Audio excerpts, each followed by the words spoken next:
The chair, you are live. All right, we are live. All right. Welcome, everyone. Quorum being present, this meeting of the Annapolis Historic Preservation Commission for the 14th of February 2023 shall come to order. The commission operates pursuant to the land use article of the annotated code of the state of Maryland. Local authority for the commission is derived from municipal code of the city of Annapolis, chapter 21, section 56. The purpose of the HPC is to preserve sites, structures, and districts of historical, cultural, archaeological, and architectural significance. Requirements for serving on the commission are detailed in section 21, chapter 21, section 8.06. The HPC operates pursuant to the State of Maryland Open Meetings Act, and therefore no pending application shall be discussed among commissioners outside the public hearing to determine the disposition of the application. Okay, that was the first thing on the agenda. Second thing is roll call. Bill Williams. Here. Kim Finch. Here. Bobby Collins, who serves as vice chair. Here. Will Scott. Here. Leslie is not here yet. I serve as chair. I'm Tim Leahy. We also have with us staff, John Tower. We have also Jackie Rouse from the Office of Planning and Zoning. We also have Lisa Bell, who is our general counsel, who is joining us this evening. And also Kimberly Consoli is our recorder. So we definitely were in good shape there. Next on the agenda is announcements. John, or anybody else who has an announcement? Well, I've definitely got one big announcement. The director of planning and zoning has given notice and will serve for approximately 2 more weeks. It is said that Tom Smith will be acting director of planning and zoning before a permanent replacement can be found. And of course, there is the possibility that Tom might become director of planning and zoning. He's certainly got the experience, and he has many years of good service. So that's big news. Second is tonight we will be looking at one of the applications for 80 Compromise Street. There's another coming at the public hearing for March 14th. And these applications are coming very strongly. And I think in response to the federal push to get 5G communications in place. And it's really unprecedented for the historic district. And I'm learning about the laws and regulations that govern these. Tonight's applicant has been asked, well, we can get to that later. But yeah, we'll get to that. Right. At any rate, this is not the last, and it takes a little while to familiarize yourself with all the nuances, but it's challenging because this is federally mandated, by the way. So yeah, that's telling us to make sure we pay attention. Are you telling us Yes. to make sure to pay attention, John? Is that what you're telling us? well, I know you we'll all pay attention. You do very well with paying attention. Okay, great. Will, you have something? Yeah, quick question. John, are you saying that we must approve some kind of the electronic hardware that is being presented, and it's only a matter of what it looks like that we have any control over?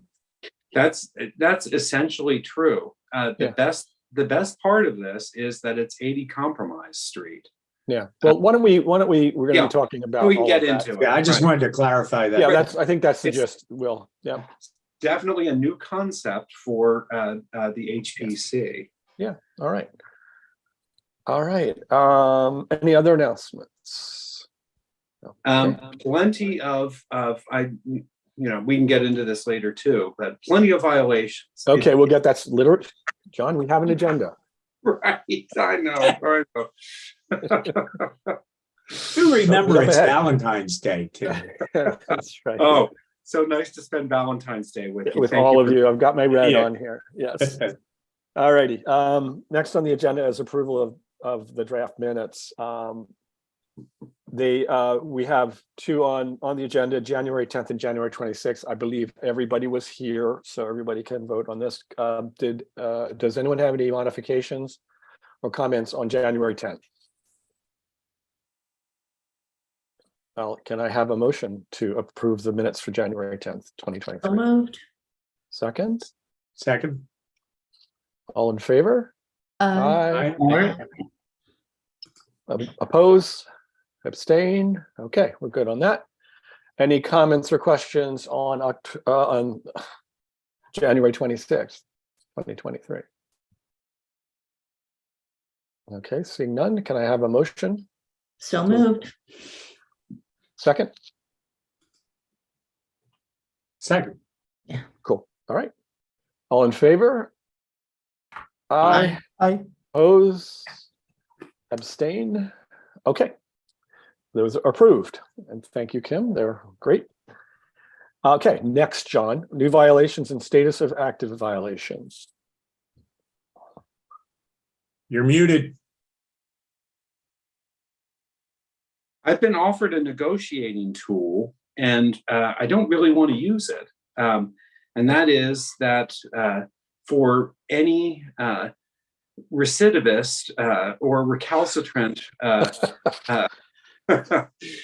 entity in the historic district that has a liquor license renewal is up.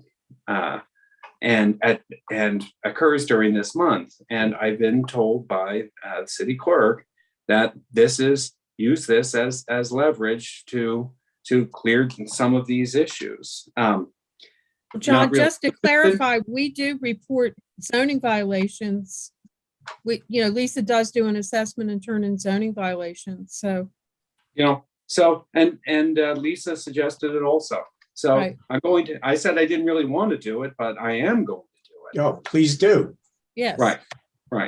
I think we need to be consistent about that. It's consistency is especially with restaurants is really difficult. But if you happen to be suing the city, but you don't have a compliant sidewalk cafe, I would think there's one easy thing that you could deal with. Yeah. Right. Okay. So any violations that you'd like to tell us about? I have one or two. Oh, well, I'm interested in hearing. Well, both have to do with holiday lights that are still up on two restaurants, on Church Circle, Al Aqua, and Fed House. And this is an ongoing issue. At night, they're bright and in fact obscure the view of the downtown in general, but Al Aqua is specifically the view of the State House. But during the day also, the clips are very obvious on the historic windows and the light bulbs. So I think you have discussed it with both of them. You got some pushback. Yes, but it, when the first response is these lights are a violation and they'll need to come down after the holidays, and the first response is I will call the mayor. So anyway, that's all right. Because we are going to prevail here. And it's unfortunate that it has to go to that sort of approach. Whereas, why would you want sort of, circus lights or used car lights on your building? And right. in the business, it's always about drawing attention from the other guy. Well, in our business, it's all about compliant with our guidelines. Yeah. And they were temporary, and they were supposed to be temporary. Right. So, working on that, continuing to. The funny thing is that sometimes I think that the restaurant owners believe that only the HPC generates these complaints. I get them all the time. Yeah. They actually come from residents. Yeah. Why is it that I have to look at this, when I'm trying to go to sleep at night? And it's anyway, it's an ongoing process. And I did write a lengthy email to one person who maintains a couple of sidewalk cafes without approval. And it was a lengthy email, and I got a one-word response saying you need to submit applications, and that response was okay. And I haven't gotten any applications, but we'll see what happens in the next couple of weeks. So John, I did have a question about that. So since the Sidewalk Cafe is an annual license that the restaurants renew in conjunction with their liquor licenses, I mean, isn't there, and so if they're not in compliance, maybe I think you should discuss that with Gina. Why would we renew that? Why would they be allowed to renew their license? Well, the great irony is that at least one of the restaurant owners has been maintaining sidewalk cafes for years without a license. And the ironic part of it is that at the end of the night, all the furniture is removed, and in those terms, he's absolutely the most compliant.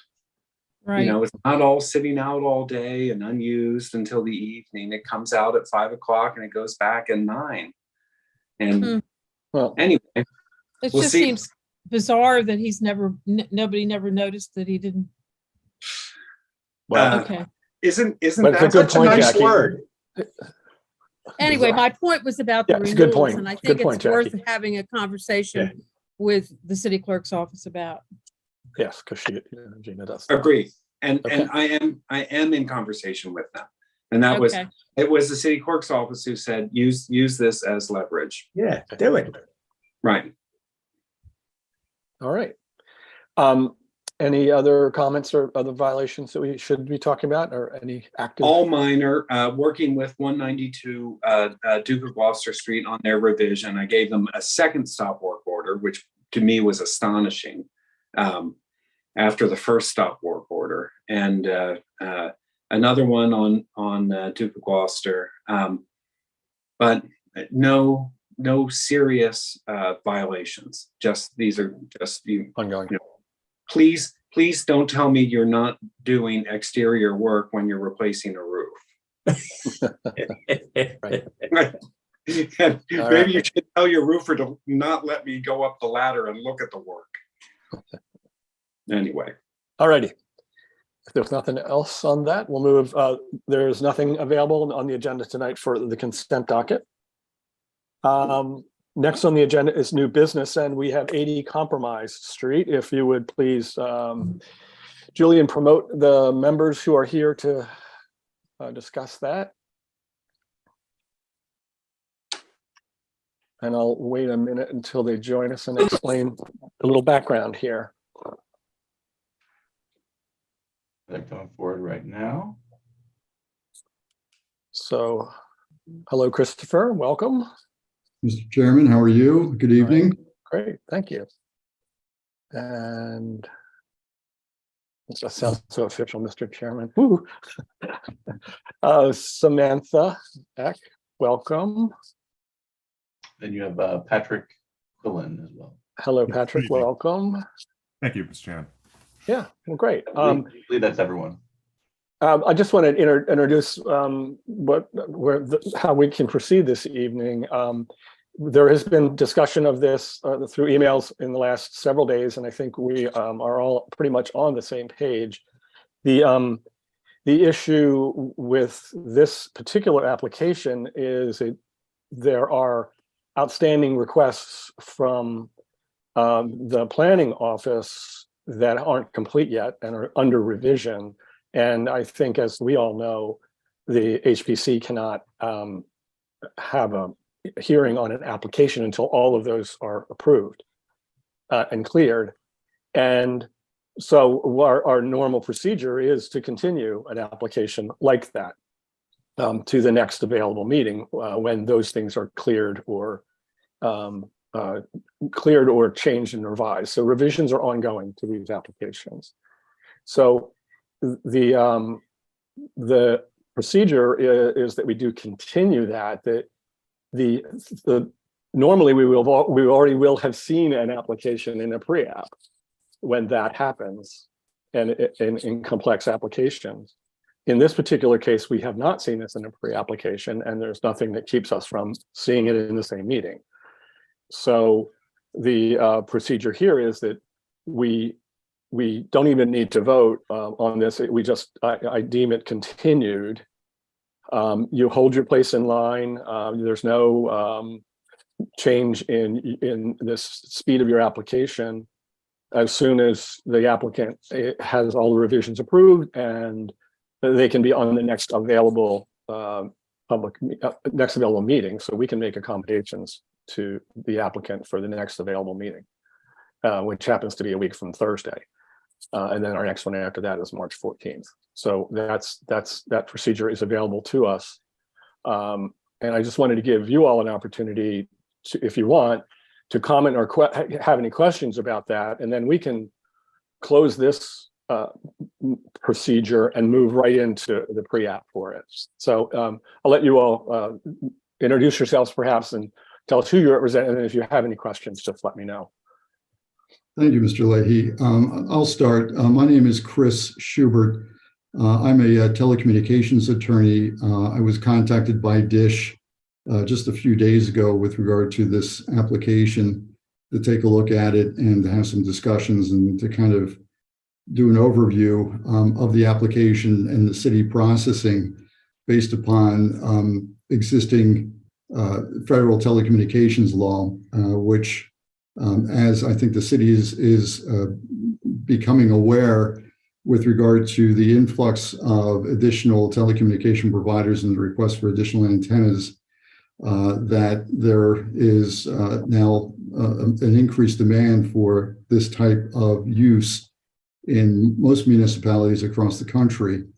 And again, just by way of background, starting in about 2009, the Federal Communications Commission started adopting various rule-making orders which regulated how these types of applications should be processed. And I won't bore the commission with a lot of the details of that, but it did warrant some discussion over the last couple of days.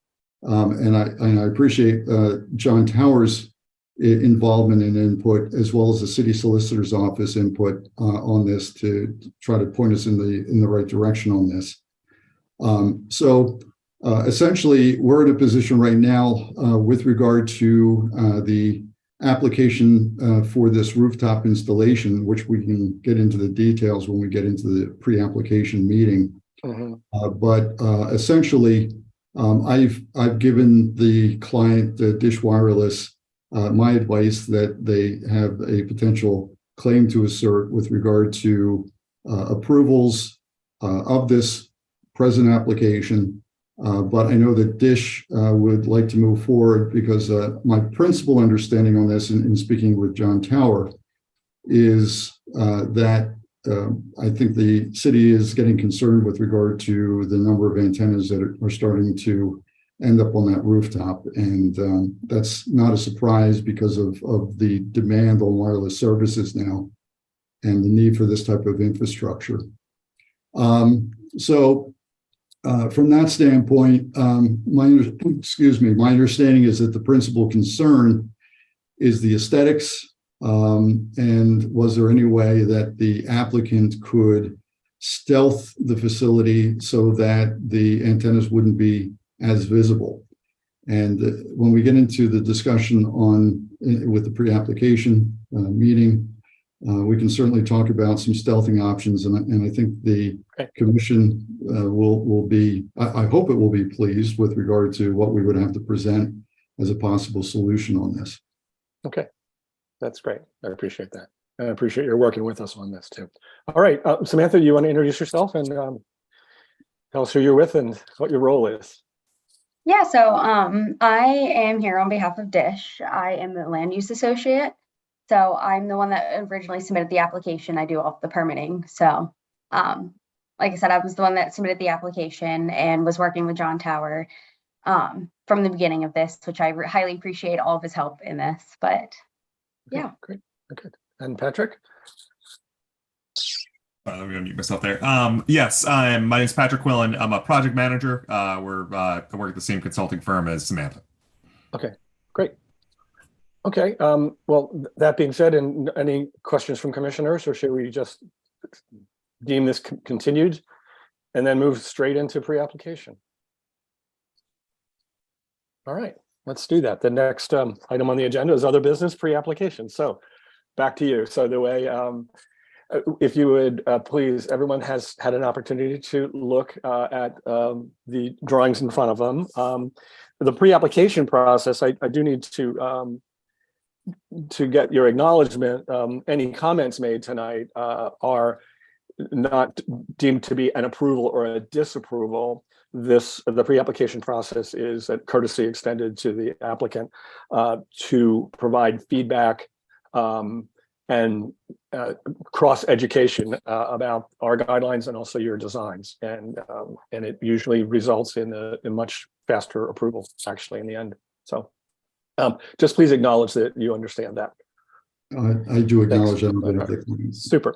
Thanks. All right. Well, why don't we show us your presentation and then we'll go around the room and comments. And if you do have a slight, if it's different tonight than we got a few days ago, let us know where it's changed, if you would. Okay, sure. Okay. So I'll start with. Will has a question. Yeah, a question first. Since Mr. Schubert, you're an attorney specializing in this area. I would like, as an individual commissioner, and chair would have to agree with me, please don't get into the technicalities of why this kind of antenna is the kind that you want to use or that kind, because it's my understanding, and I think you've said the same, is the only thing that the HPC can really control are the aesthetics. So at least for me, that's all I'm interested in hearing about. Understood. I'm sorry, Will, did you not read the manual that I sent? No, I did The not. 500-page manual? Okay. So sorry. All right. All right, so let me, I will see if I can have the technical savvy here. Just to screen start share. sharing my screen. And hopefully you can see that. It's coming through. Not yet. There we go. Okay. And let me see if I can. We got the building painted. Yeah. Yeah. It looks better. All right, so everyone is aware of the Marriott, which is down at City Harbor. And the rooftop, because of the fact of the height of the building, it's going to be an attractive building for co-location and for wireless providers. And I know AT&T and T-Mobile are currently up on top of that roof with their own antennas.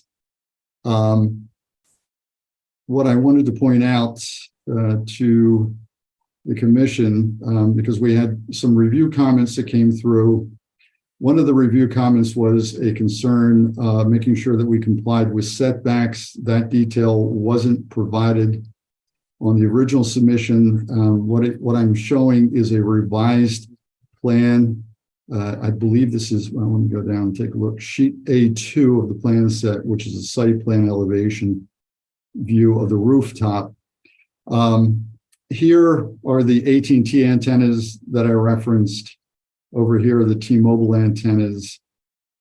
Indicated here in this squared off area with the dotted line are the proposed Dish Wireless antennas. And I won't get into the detail with regard to why they have to be configured the way they are to satisfy Mr. Scott's concern. Thank you. But to show that we meet the setback requirement, which is essentially a 1-for-1 setback. So if we go up 7 feet, we have to be set back at least 7 feet. And this shows the antenna sled closest that will be is just over 7 feet. This sled is set back 7 feet, and this sled would be set back 8 feet and 1 inch from the edge of the roof. So that detail has been added to the plans. Shifting to the elevation view, and this is on a revised plan sheet A4. This is the north elevation, I believe, of the building, showing the views of the antenna schematically. One of the concerns was confirming what height we were above the rooftop, since the ordinance restricts us to, I believe, no more than 7 feet. And this is showing that this antenna as proposed, the existing roof height is 61 feet, and the top of the antenna would be at 68 feet. So even attorneys can do math. That's simple math anyway. So we're 7 feet above the rooftop. So that addressed those 2 review comments that we received from planning and zoning from Mr. Smith. The other question that came up was a concern regarding what this was going to look like. And to minimize the visual impact as much as possible. Right. And what I'd like to bring up first is one of the proposals that we can offer to the city is what is called a reflective wrap that can be put around the antennas and the superstructure equipment. There's a company that's called Obscure Tech, which I'm glad to hear is still in operation. And I actually had a couple of occasions on other applications. One was in Philadelphia, and in fact, it's featured in this promotional materials from Obscure Tech. And I also did another one just outside of Philadelphia with a municipality on a similar hotel rooftop.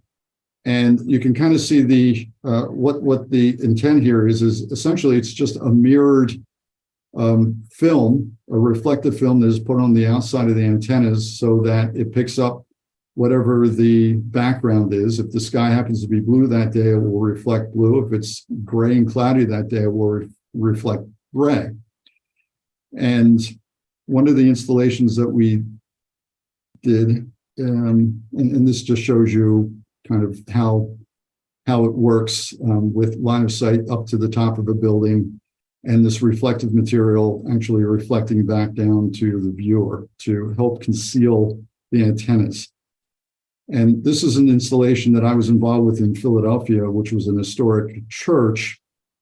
And it utilizes this reflective material on the antennas. And the next slide shows the location of those antennas highlighted. So you can see how that helps obscure. It doesn't make them completely invisible, but certainly helps obscure the visibility of the antennas. Excuse me, how long have they been there? Gosh, I would say that they have been there easily about 10 years now. And the reason I ask is I know the church and I know the neighborhood, and I didn't know there were antennas there. Oh, okay. Well, they're doing their job then. This is another application on a higher apartment complex. And the promotional material says, can you see the antennas? Now you can see some of these up here that don't have the screening, but when they go to the next slide, that shows you where those antennas are located. And you can see that does a pretty good job of blending those particular antennas in. Those antennas that don't have the reflective screening are obviously a lot more visible. And then I think the final slide just shows another installation on a commercial building rooftop in Ohio. This is the actual installation of the antennas being put in. and the antennas being in place, which again are from that view are difficult to see. Now, on this particular rooftop at the Marriott, so NBC, the consultant for AT&T, I'm sorry, I'm going to get fired here, for Dish, did some photo simulations, and no, it's not. Okay, I'm going to have to do it this way. So this is an existing view looking from the north to the Marriott. This is the existing rooftop configuration. You can see the existing AT&T and T-Mobile antennas. Now, NBC doing the best proposal they can here, or best visual representation. This shows the new antennas painted to kind of match the mansard top canopy here. So a lighter gray, darker gray color. It could also be painted a lighter gray. And actually, I think that's the primary color that they were looking to use, was a lighter gray. I should also point out, with regard to this visual representation, that you can see that there are two antennas at that location and then two antennas over at the other location. In an effort to further reduce the visual impact, Dish advised the consultant to go back and to eliminate one of the antennas in each of these sectors. So instead of now the application being 6 antennas, Dish would be comfortable with its initial deployment of putting in a total of 3 antennas, 1 in each sector. So in each of these representations, they're somewhat now out of date because they're showing 2 antennas. There's actually only going to be 1 additional antenna per sector. This is an attempted representation utilizing the reflective wrap, but again, based upon the actual application, I think it's going to look better, even better than that, less visible. This is a view from the northwest, existing. This shows the installation of the 2 antennas. Again, remember that would just be 1. These would be painted to kind of match the facade of the building. And then a representation of the reflective wrap. Next view is from the west, showing existing conditions. And again, with the placement of the 2 sectors that you can see from looking from the west. First, with regard to painting to match.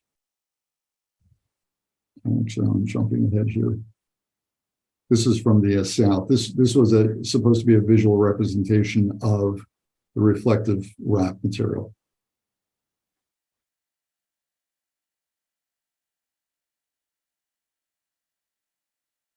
So if the commission has any particular questions about it, about how that reflective wrap would be installed. The other issue that sometimes is done with regard to these applications would be to try to put up a reflective screen, a concealing screen. But the thought on that was that that's just now going to add more superstructure on top of that building and make it even more apparent that there's something up there. You can imagine if there was a visual screen that was placed here to kind of conceal these antennas, that again, that would make it more visible than what the reflective wrap would make. There's also concerns, they haven't done the engineering on that, but there'd have to be a further investigation. Whenever you add additional wind loading on top of a building like this, especially in an area where you have more significant winds, like the Chesapeake Bay area, and this particular elevation, there'd be a concern of additional wind loading from any additional structures that would be placed up on top of the building. So I think the long and short of it is the applicant is trying to minimize the visual impact as much as possible. They're willing to reduce the antenna count by half and go with 3 antennas as opposed to the 6. And I think the application of that reflective wrap on the antennas would be an excellent solution to minimize the visual impact on this rooftop.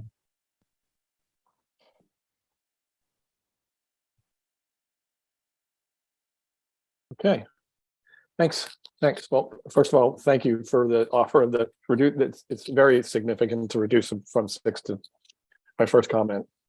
From reducing it down to 3 is great, and it also removes one of the jagged.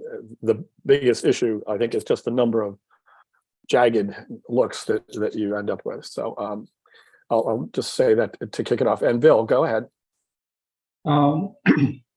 Excuse me, sir. You said the initial installation would only have 3 antennas. When would they see additional antennas being needed? That would be based upon demands for Dish Wireless service. So, but we are assuming that there will be additional antennas. we're not ruling that out. So the initial application that went in was 1 existing for each sector with 1 future proposed. So I think what Dish is willing to do is to commit to the city that in the future, if they need to come back, that they would come back and file all the proper applications. We're not looking for those approvals at present, but it would be subject now to further review at that time. But I think what we should consider is in 5 years, when you all do come back, it would be very difficult to say, well, no, you can't put another one right next to the one you currently have because it's going to make this big difference, because it's not going to make that big a difference. So it's just thought I'm putting out there. What you have right now is 2 sitting on this end. As you said, you've cut it down. So I would say as a group, I would recommend we look at it as already having 2, even though there isn't, and consider it in that vein at least. And hopefully there's not a time when we want 3. Well, if I remember correctly, a lot of the antennas on this roof just sort of appeared one day. Is that correct? Or is my history getting correct? It wasn't in one day. But they slowly popped up. No, it's been over time, Bill. Well, I'm just wondering if they were all approved. That's what I'm wondering. Well, Mr. Schubert found that the AT&T antennas were approved, and let me see, the T-Mobile antennas were approved by Roberta, my predecessor, administratively. Yeah, and I think we're trying to correct that just because it was done incorrect. These and really are not eligible for administrative approval. No, well, I'm sorry. Kevin has his hand up there. Mr. Schubert, I really appreciate, I'm not trying to beat up on you. No, it's a good point, Kevin. Well, Kevin, you had your hand up. Yeah, my comments were aligned with Bill's, that I wouldn't want them to reduce the number of antennas on a non-contributing structure to have to come back later to, potentially want to put it on a contributing structure. So this building already has antennas on it. It's non-contributing to the historic district. I'm happy to work with them to get the right capacity built here and prevent the future need for capacity to be built in a less desirable location. No, I agree. One last statement, then I'll shut up. Sorry. I know over at the stadium, I believe it was AT&T came there. They wanted to put up their cell antennas on the stadium. They used a screening method that basically added a sort of a cornice around a section of the building. You can't see them. It just looks like part of the building. Was anything like that considered for this building? And I'm sorry, I don't know the company that did it offhand. I'd have to hunt that one.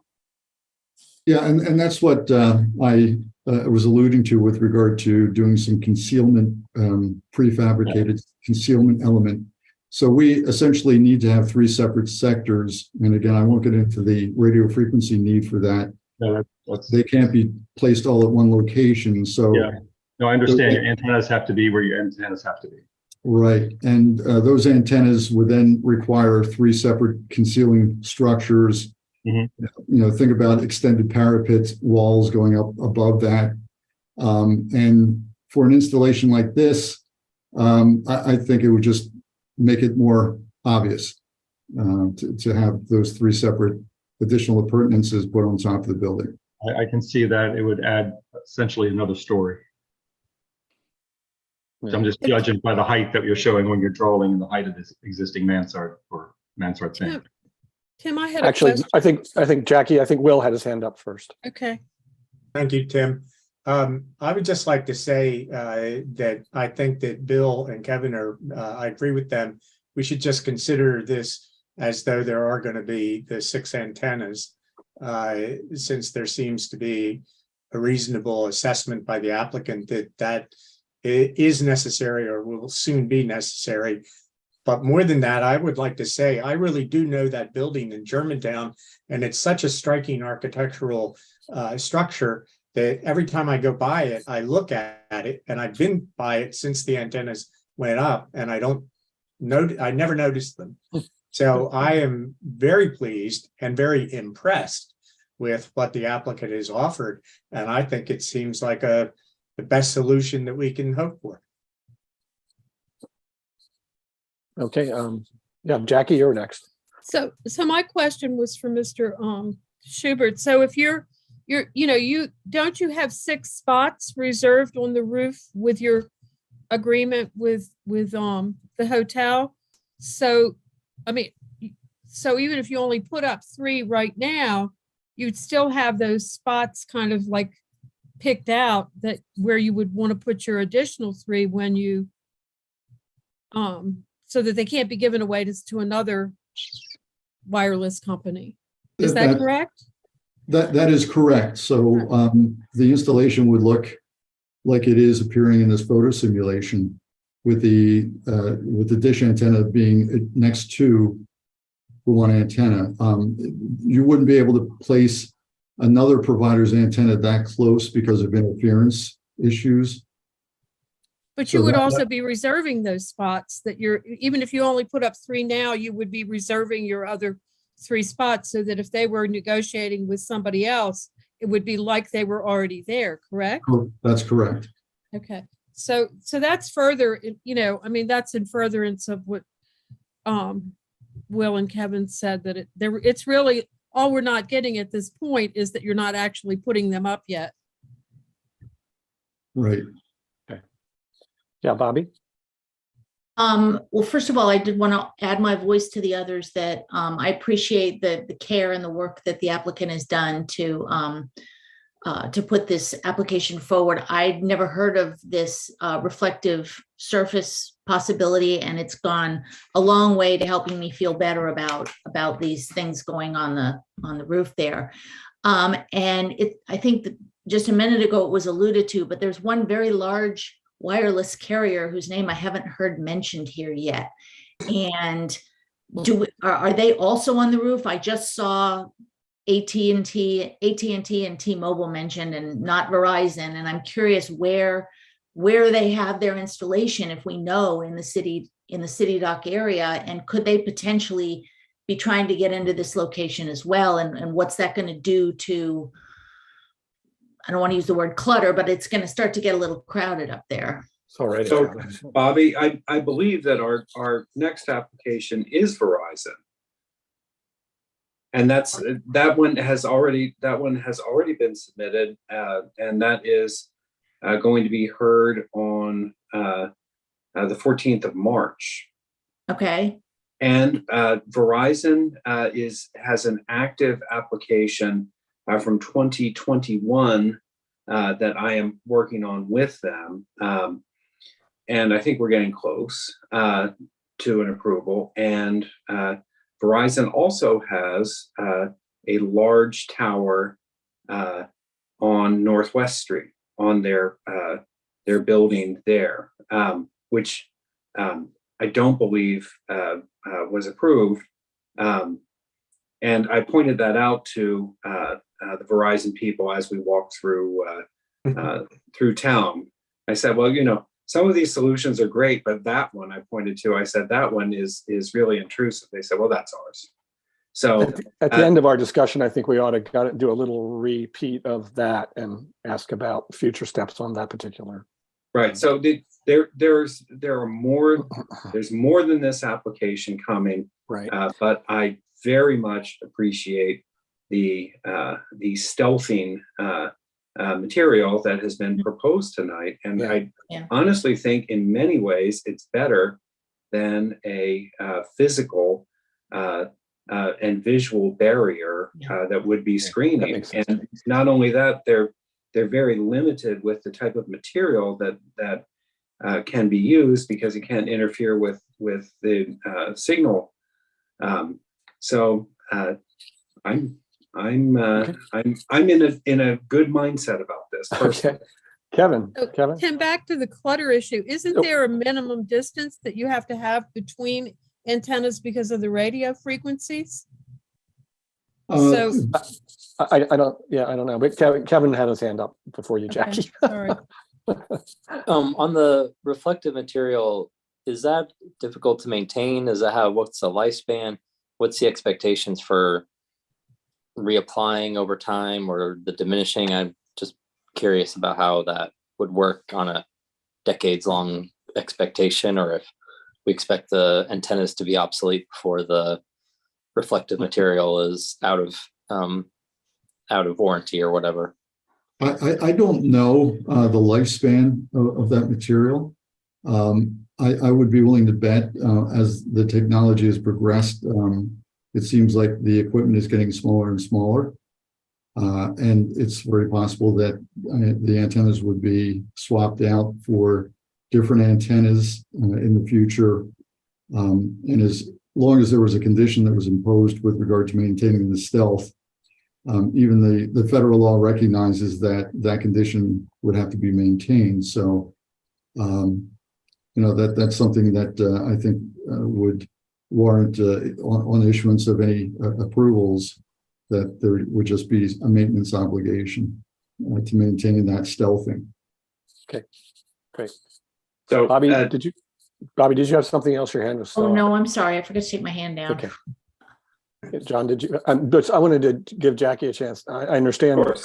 what Jackie, you were saying is minimum distances between these things. And what struck me is with something else in the pipeline, is there not some master planning effort on the part of the owner to organize these on the roof? It seems like the owner has a responsibility here, and the owner is not in this application. So what is the owner's role in trying to organize these?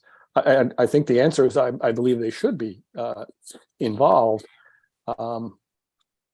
given the parameters of minimum distances.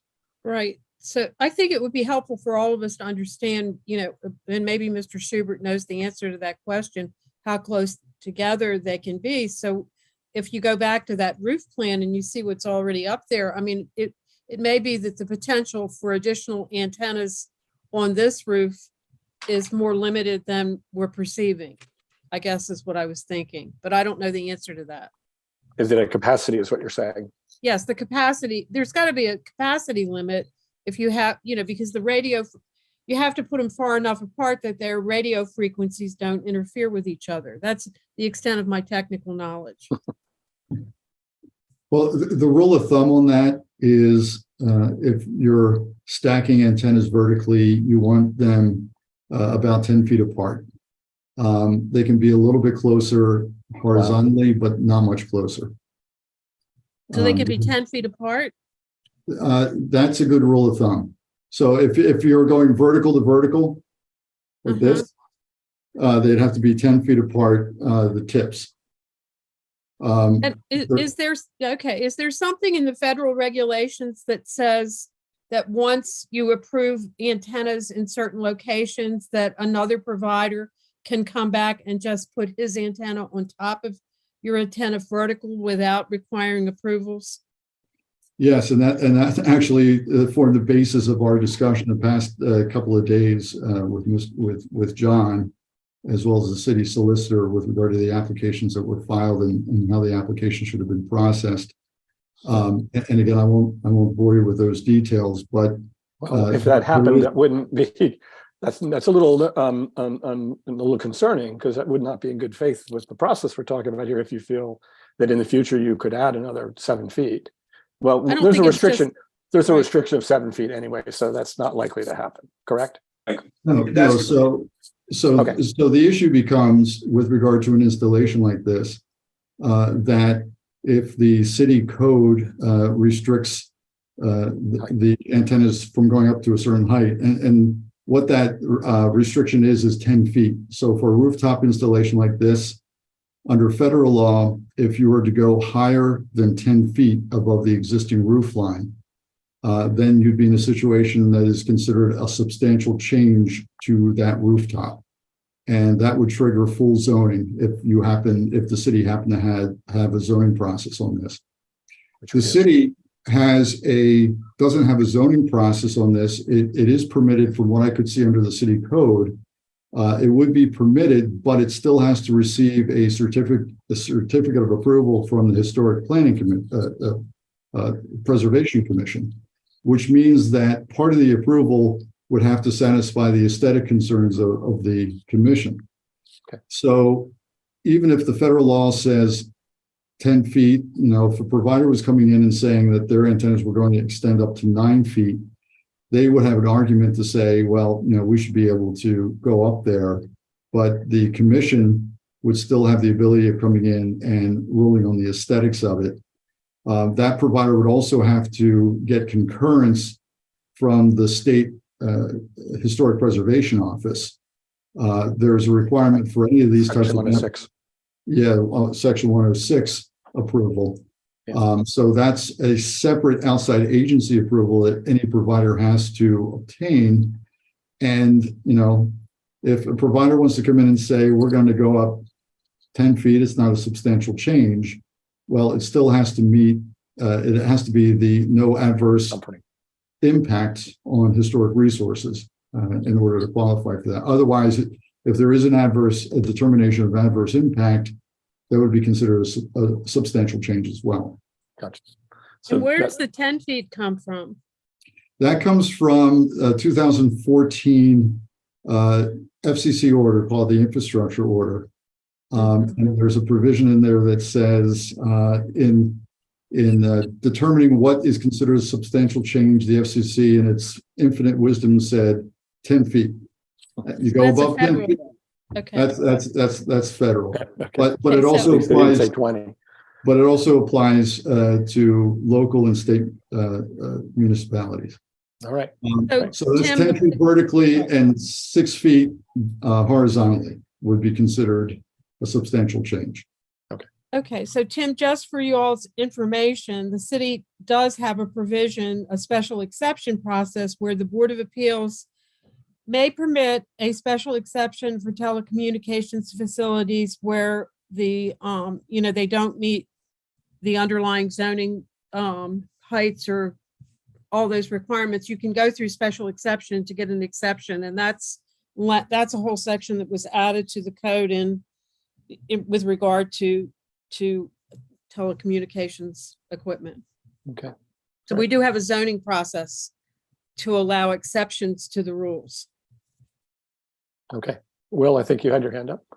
Well, so, yeah, what Jackie just said pretty much addresses my question and my concern, but just to quickly state it, the federal government some time ago, as I've mentioned a number of times without knowing the specifics, is basically trying to enable electronic communications and the constant improvements in this part of the economy and telecommunications. So all we're doing is controlling as best we can the appearance in the historic district. And so stuff like, how far apart antennas have to be, and, what the needs of the telecommunication competitors are and all that. I mean, we really aren't using our time wisely to talk about that. because we have absolutely no control over it. And I appreciate what Jackie just said, that there's at least some other level that we can rely on for some further control. But, you know, does it look good? Are they doing the best they can to hide what they have? Good. But we can't stop them, and we can't even tell them really where to put them. Because the We can just work federal together. in its wisdom said, have at it. Yeah, well, all we can do is work together, and we appreciate the applicant doing that. And this film is exciting to see. I would be remiss if I didn't ask a few questions. These are 7 feet high. Are there smaller, are there shorter options? And what so that's shorter and farther away from the edge of the building would remove some of the impact here from the number of views that pedestrians aren't going to see this until you get farther away from the building. So can you respond? Sure. So the issue with regard to the different sizes of antennas, the antennas themselves are 6 feet in length, which for these types of installations is more typical. I've seen antennas, they do have antennas that go up to 8 feet. But for the frequency that Dish operates and what it is trying to achieve in terms of coverage, and again, I won't get into our technical issues, but this is the antenna that works at their frequency and for them. So 6 feet is it. And then with the sled mount that they're mounting these to, it adds a foot, and that's where we come in at 7 feet because it includes the base as well. Now, with regard to the setback, the issue with the setback, I'm actually surprised and also pleased that Dish is able to place them where these antennas are located. What happens with regard to this technology is that it's a line of sight technology, and an RF engineer will always want to get these antennas as close as they can to the edge of the building so that they don't get into what's called shadowing. So if you almost imagine the antenna throwing out a beam of light, the further you set that antenna back and it's trying to get coverage off that building rooftop, there's going to be a shadowing effect that cuts in on that radio signal coming off the antenna. So I would say that the Dish RF engineer will say, absolutely not, we don't want to set these back any further. We're biting the bullet with regard to placing them where they are at a minimum 7 feet setback. Okay. Does that make sense? Yes, it does. I guess what you're saying is, so this leads me to a somewhat technical question. So these are actually needing to beam down to the pavement. These aren't receiving and putting into equipment that is then transferring somewhere else. These are actually like cellular towers. Well, it operates the same way as a cellular tower would. I mean, the antenna is just the only real issue is getting the antenna up above the ground. And one way to do that is with a tower. Another way to do that is with a tall structure like a building. Okay. And this happens to be a building rooftop that works. And the technology is what they call line of sight. So it's important for the antenna to see the cell phone that's down on the street and in the building across the street. And so it's important to minimize when and where they can the shadowing effect. That shadowing effect is more pronounced the closer any obstruction is to that antenna as well. So you're locating them where you're able to by our rules, which is the height and the calculation that you showed us. Right. Okay. I did not realize these were actually for cell phones. So the usage makes sense. Dish is not associated necessarily with cell phones, but that's neither here nor there. Just one other request. The most adverse view of this is actually from the other side of the harbor. So in your final application, I would just it would be from the north back. So you did not have that in this particular deck, and I think that would help us understand. From that view? I think there it is. I did not see that before. As you can see, this is actually the most adverse view, I believe. Did we see this one before? I missed it. Yeah, I'm sorry if I maybe jumped over it, but this is the view with the Yes. antennas. Okay, yeah, yours are not the most adverse. No. All right. Other, any One other question, comments or questions? one question, Tim. Yeah, Bill. I'm don't mean to beat on a dead horse, but did you look at actually taking part of the the fake mansard on the side of the building out, placing the antenna on the side of the building, and then screen it with the stealth material? Well, we did not look at that from the standpoint that, Do you mean mounted on the facade, Bill? Is that what you mean? Yes, match the facade with the stealth material. we can look at that. I suspect that the the engineer will say that this is a roof structure that you don't want to disturb. That would be something that you would want to build out. I don't know if it's structural, and I don't know how that impacts with regard to running of wires and equipment with these rooms being right at that location. But if I remember correctly, that mansard is strictly applied to the side as a frame system. It does form part of the parapet. And it's an empty cavity. I don't believe there's anything inside of it. If they were to take that off, you'd just have a square box brick building. But I'm just asking a question. that is something that we can look at. And I would suspect that the radio frequency engineer, if they have to get in for maintenance, there would have to be some way of gaining access into this area. Now you're talking about having to get in a high lift, a crane, whenever they would have to do any maintenance on those antennas. So I think that would be problematic as well. I mean, but I can ask the question. That's all I'm doing is asking the question. And Thanks, appreciate that. I appreciate it. Thank you. Even if it's only one. If we can hide them, let's hide them. They're inside the steeples of the churches. Yeah. They say the stadium has the same situation where it's hidden, but they can get in from behind on those. Right. All right. Right. They would have them in the belfries, which would have accessibility. Yes. That's true. They're able to get in from behind.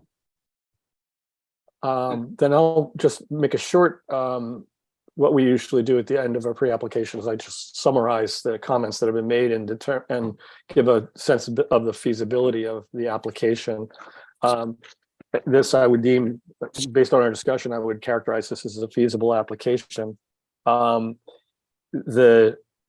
We are looking at 3 separate locations where there's 1 or 2 towers of 7 feet height, and we're looking mainly at one of our guidelines, which has to do with views from the water. Frankly, this is a prominent building in the historic district, and we're responsible for maintaining respect and reinforcement of the historic nature of the building. I know this is a stretch, but that's why we're talking about this and why we appreciate you doing it.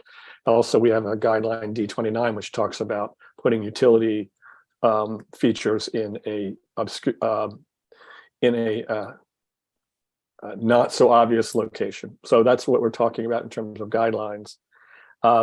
The applicant has shown the 3 locations that and provided information about a covering which is reflective even more than a surface that would be similar to the surface of the building, actually reflects the sky, and presented examples of that in several other buildings. I think several commissioners have seen it, and all the commissioners, I think, agree that we're persuaded that this is a preferable solution to actual structural screening, which would actually add mass to the top of the building. There was discussion about optimization of moving it farther away, and the applicant explained that would not be optimal for them, and they are within the limits that are prescribed by the city code. And so therefore, with the additional approvals from zoning, which I think you're probably have in process, then we look forward to a complete application.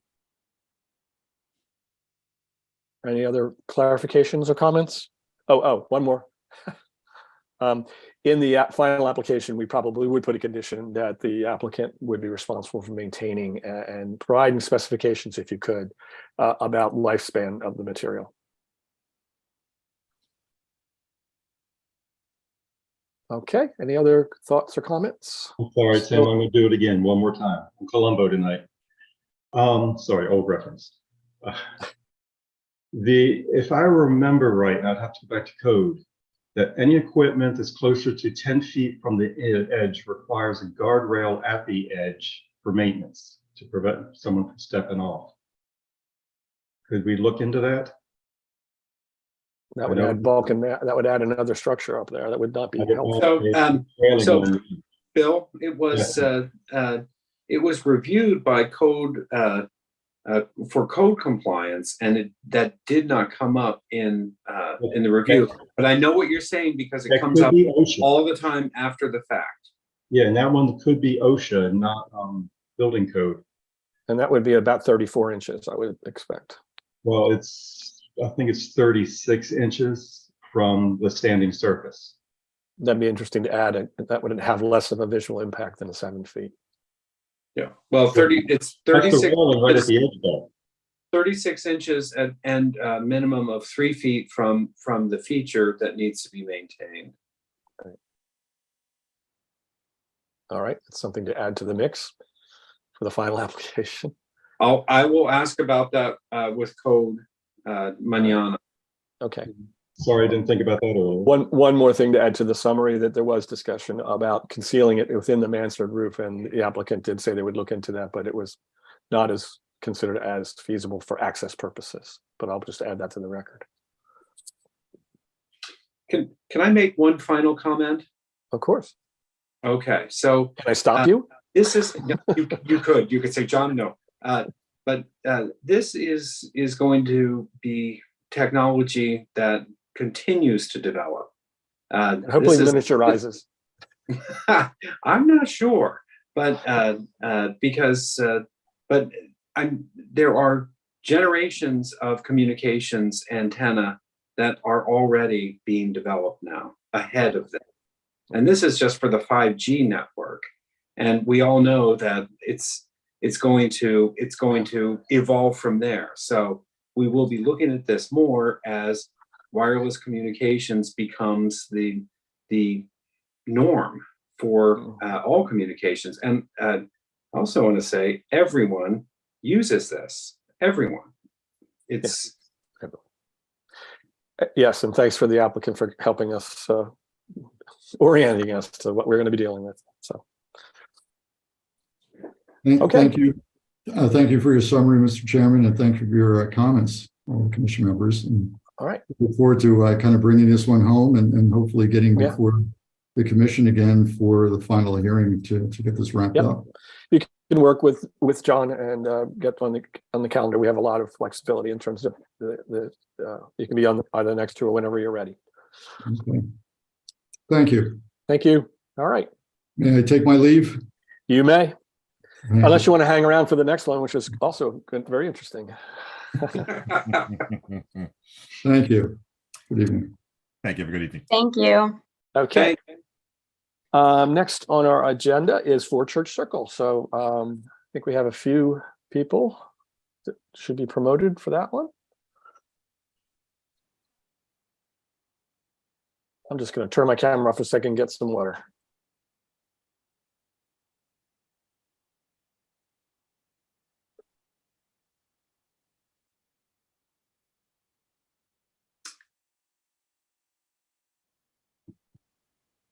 Hello.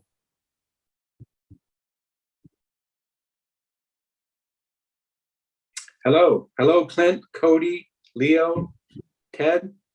Hi. Good evening. Hello. Leo, Sarah's with you guys, right? I'm sorry? Sarah's with you. Sarah Neal, right? Yeah, she's part of our group. I'll make sure. Okay, we've got a whole gang here. So welcome, everyone. I'll go around the room in a second, but this is a pre-application for 4 Church Circle. Sure. And the pre-application process is a courtesy extended to applicants, but none of the comments tonight should be construed as approval or disapproval of the actual final application. And I just need to for you to acknowledge that fact, and then we can go forward. Okay, everybody, nod, yes. No. That's good. All right. Who's taking the lead tonight, Leo? I think I will. Okay, and then just go around and introduce everybody, and then tell us what you'd like to know, and then we'll go around and provide comments and thoughts. Sure. So tonight, our group includes Cody Monroe, Clint Ramsden, Ted Shields is working with me, and I think Sarah's keeping an eye on us to make sure we don't run afoul of anything from a legal standpoint. So that's our group, and I'm going to let Clint and Cody just tell you just a little bit about themselves and what they're up to, and then I'll go into the project if that's okay. That's fine. You've got the floor. All right. So, Hi, good evening. There we go. Hi, this is Clinton Ramsden. Thank you for the introduction, Leo. I'm part of Annapolis Capital Partners. We are participants in several projects in Annapolis. I live at 23 College Avenue in the historic district of Annapolis, and I am very excited about reinvigorating this building, one of the last remaining examples of this unique kind of architecture, into so that we may maintain it into a contributing structure for many years to come. And I'll turn it over to my business partner Cody Monroe. Thanks, Clint. Good evening, everyone. Thanks for the introduction, Leo. I'm also one of the owners of the building, 4 Church Circle. It's been a pleasure working with Ted and Leo leading up to this meeting. I know they've each put a significant amount of work into studying the building, understanding its history, and putting together what I consider to be a very tasteful and thoughtful vision for the future of the building. So we're excited to show you guys our production today, and hopefully you're just as excited to see it. Well, thanks. I'll dive right in. So Clint and Cody have decided that they'd like to work on this project. They think it's a good opportunity to kind of reinvigorate that portion of West Street. It's been vacant for some time now, and the building is in, I would call it at various states of disrepair, I'll say. We've been through the building and taken a look at it. We think it's a great opportunity to activate that location once again. And so we've been working on a design that allows us to repurpose this building to make it into something I think is going to be pretty exciting. So we did check the capsule summary on this and all of the architectural survey work on this building. You guys probably know all of this stuff, but this was built in 1894. And it's been in continuous use almost that entire life. It started as 3 separate commercial spaces and then changed to 1. It started actually, I think, as a bike shop, if you can believe it, in the early days. And there was, I think, a mill shop there as well. And it's been a bunch of different things. Its most recent iteration was as the offices for the real estate office.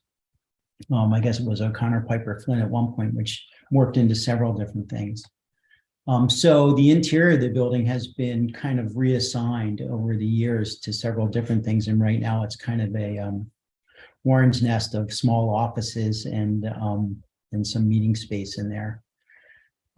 As nice as real estate offices are, I think it would be really nice to have it be something that that kind of touches a broader spectrum of the population, both here in Annapolis and our visitors. So so I'm going to just dive right into the drawings, if that's okay.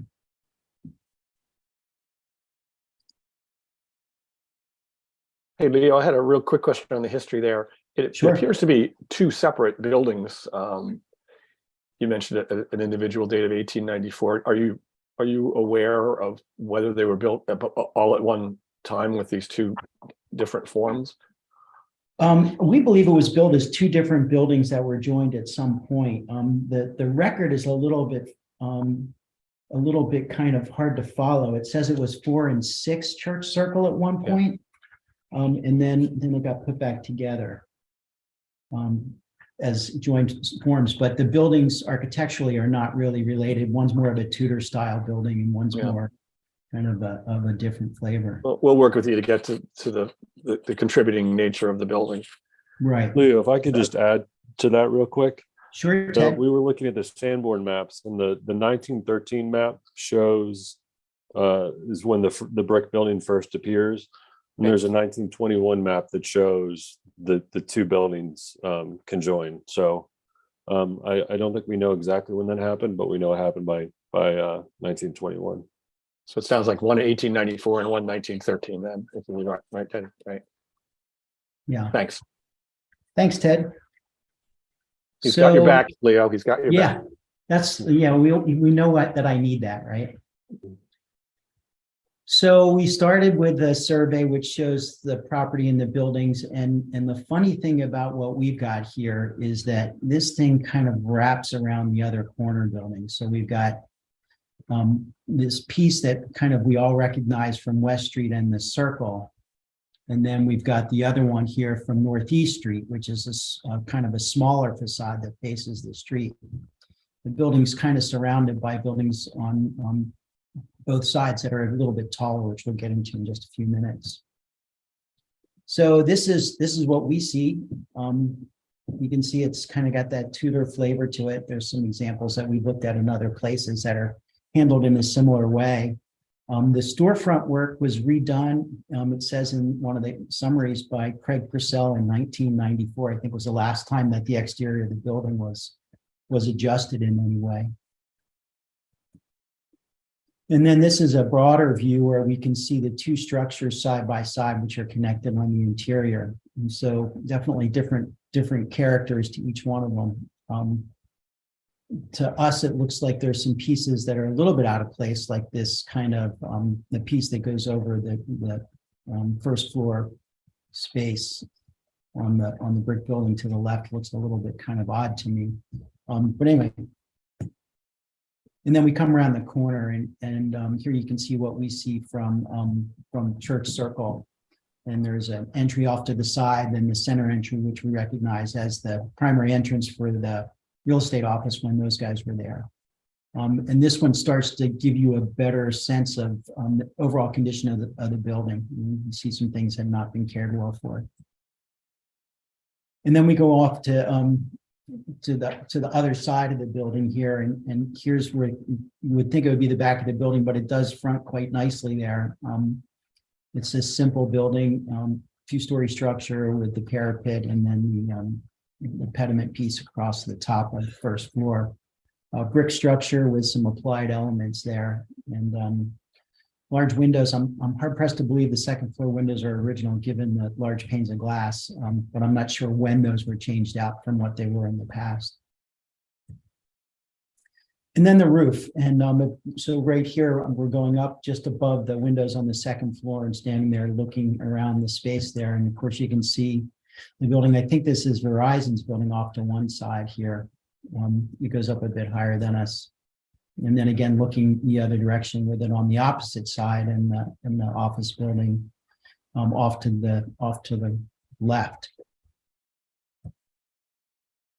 So the building was so confusing to get our arms around. We had a company called Precision Property Measurements come in and scan this building and prepare a set of as-built drawings for us, because there was just with so many angles that aren't right angles, it's very difficult to get the as-builts done any other way.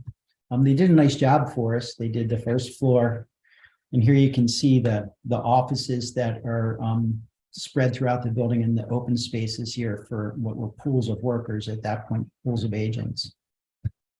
And then upstairs on the second floor is where we had the private offices, again with some central spaces in certain areas up there, but the majority of it was for one or two people in office space in its last iteration. And then some attic space that's facing towards the circle on West Street on that third level. And then the roof plan. So we have the elevations. Again, these are generated electronically from the scans, and we just have these in the set so you would have a reference of where we were starting with this build. So here we can see what's set up right now. One of the things that's striking here is that the drawing is, there's a certain level of detail in the upper levels on both structures. It starts to kind of, you're not really sure what vocabulary the bottom is. It seems kind of somewhat separated from the original architecture in our view. So what do we want to do with this building? Well, what we'd like to do is have a boutique hotel type space where that's one of the uses, where we'd have 17 guest rooms in the structure. That's one use. And our second use would be a small restaurant that would be on the corner of West and Church Circle. And then the third use, if we can do it, would be a small bakery cafe structure that would be on Northeast Street. So sounds like a lot, but I'll take you through how we intend to do it. And then we'll get into the architecture of the outside. This will be pretty quick. So here's West Street, here's Church Circle, here's the lobby space. And then off of the lobby space closer to Church Circle is where our restaurant area would be. And so what we're trying to do is we think there's really, the building's quite, we think we can make it really quite nice. So we'd have seating area that lines the streets here, a small bar type area here, kitchen in the center. And you can get to that from both the street and also from the lobby space.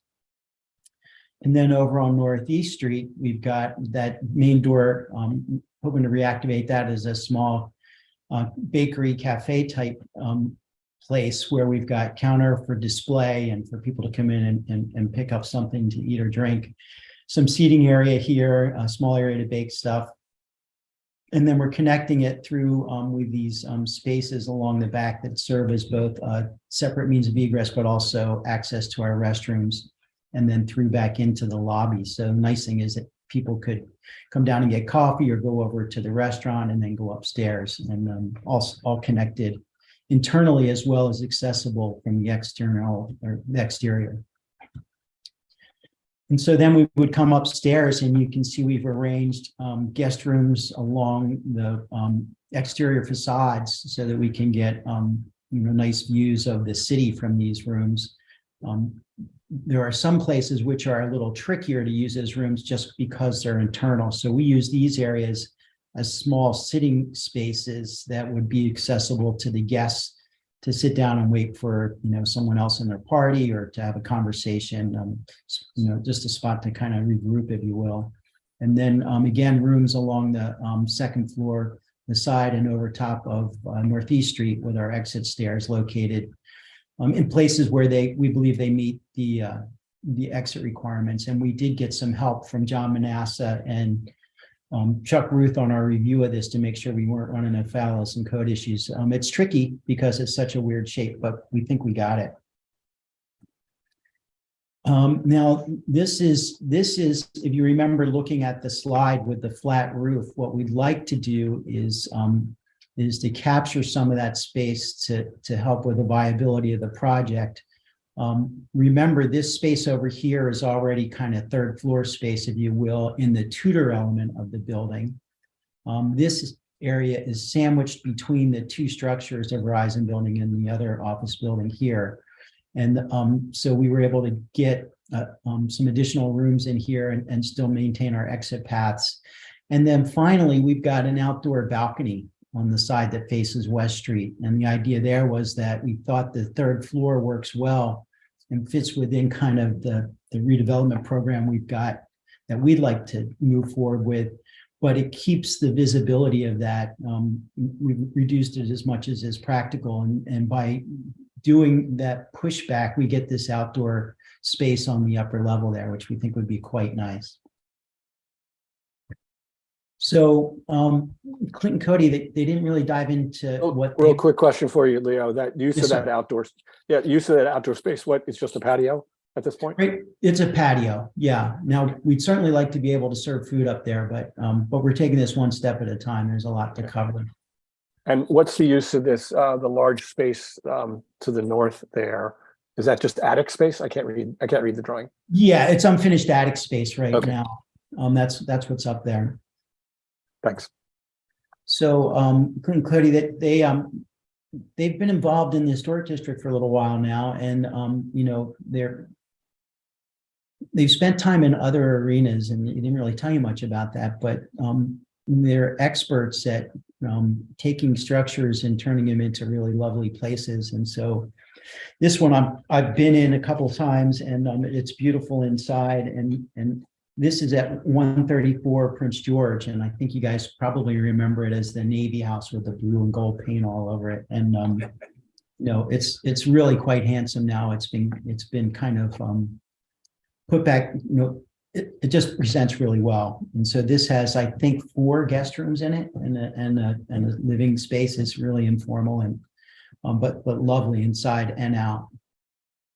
So we start to think about, like, what can we do with this building, because we've got these second floor elements we've looked at that are kind of established, and we really don't want to change everything above the first floor level, with the exception of the addition of the third floor guest rooms.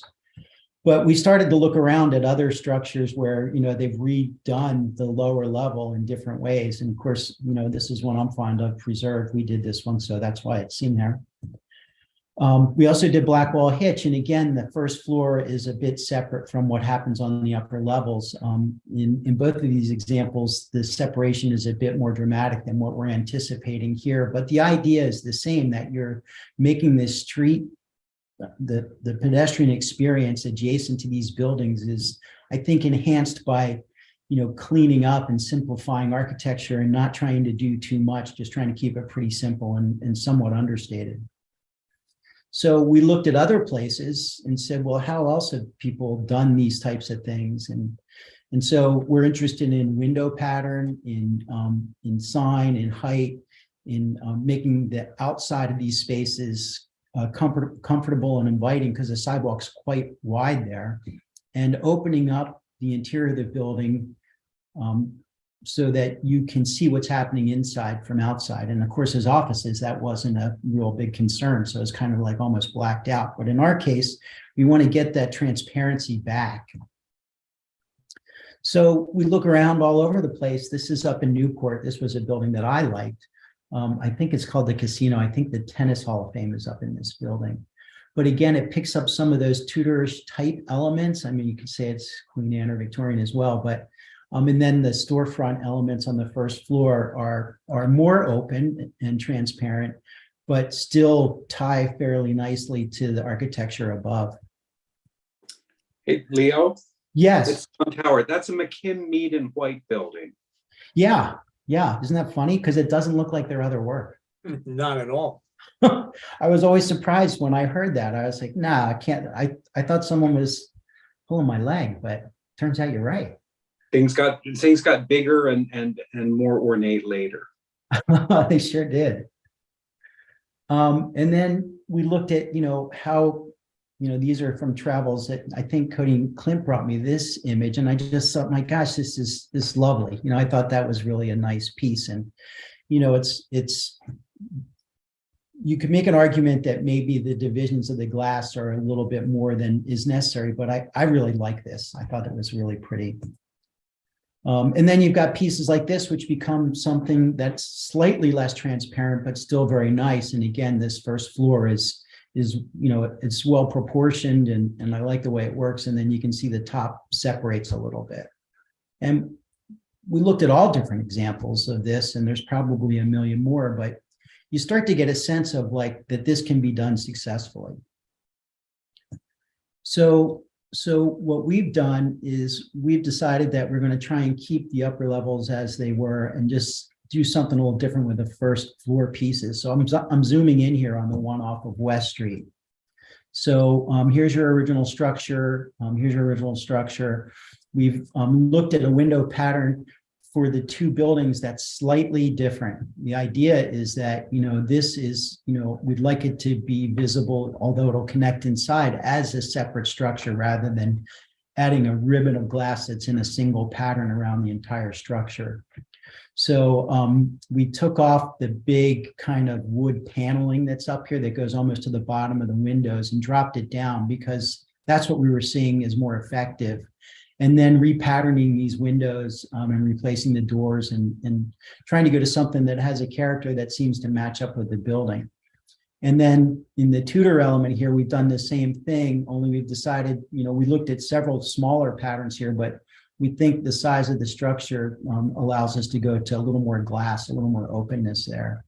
Now, you could argue that, well, the divided patterns in these cottage windows up here with the 9/1s kind of says, well, maybe we would do that over here, but I kind of like the idea of the small windows with the larger panes of glass here that matches the upper, and then saying, well, this can break pattern with the ones above just because I liked it. And then here's your third floor element on this piece. You'll see in the three-dimensional images, it's pushed back quite a bit. So we don't believe you'll see very much of any of that from the public way. Similar approach to the end that faces the circle here. We're taking that same window treatment, the fenestration pattern that we have on the West Street side and coming around. No changes to anything above that band that forms the kind of the pediment for the door and window assembly. And then, here again, this is the other sheet of drawings. The top one is the side that's really not visible from anywhere. The only reason we have this in there is you can see where this addition is proposed to go with the mansard element that faces towards Northeast Street. And then this side that faces West Street, where we did think you would be able to tell something was happening, we pulled that back. Let's go into the larger size drawing here, though. So this is our Northeast Street facade. Here you've got some guest room space up above. Again, this pattern matches what happens on West Street. And this is where we're hoping our bakery piece can be. I think it'd be really nice to have something active there across from the post office building. And yeah, I think this could be really pretty. I don't think we can do much outside here. I don't think the sidewalk is real wide, and it tends to be a little bit noisy over there. And then we've gone to some dormer elements in this upper level addition here. So the parapet of the building as it sits today stays where it is. And then we come back as a mansard element with shed dormers in it. And what we did is we tried to find a way to kind of successfully mitigate the size of the Verizon building and the office building to the side and still get usable space up there. So Leo, can I ask you a quick question? Yes. That element there, is that setback? I think in your previous drawing you said it was. On this side, it is not. It's We come down and we talk meet about this. This is more like the 28-38 approach where you can do mansards in that area. So we kind of approached it that way. Okay, I just clarified. Okay. Yeah. You'll see it again too in the 3D. It'll be a little easier to see. And then this is the larger elevation of that same long side that, again, none of this is really visible. So what's it look like? Well, we built the model off of the drawings we got from our friends at Precision Property Measurements, and then started to experiment with different forms for the pieces that we've decided we'd like to change.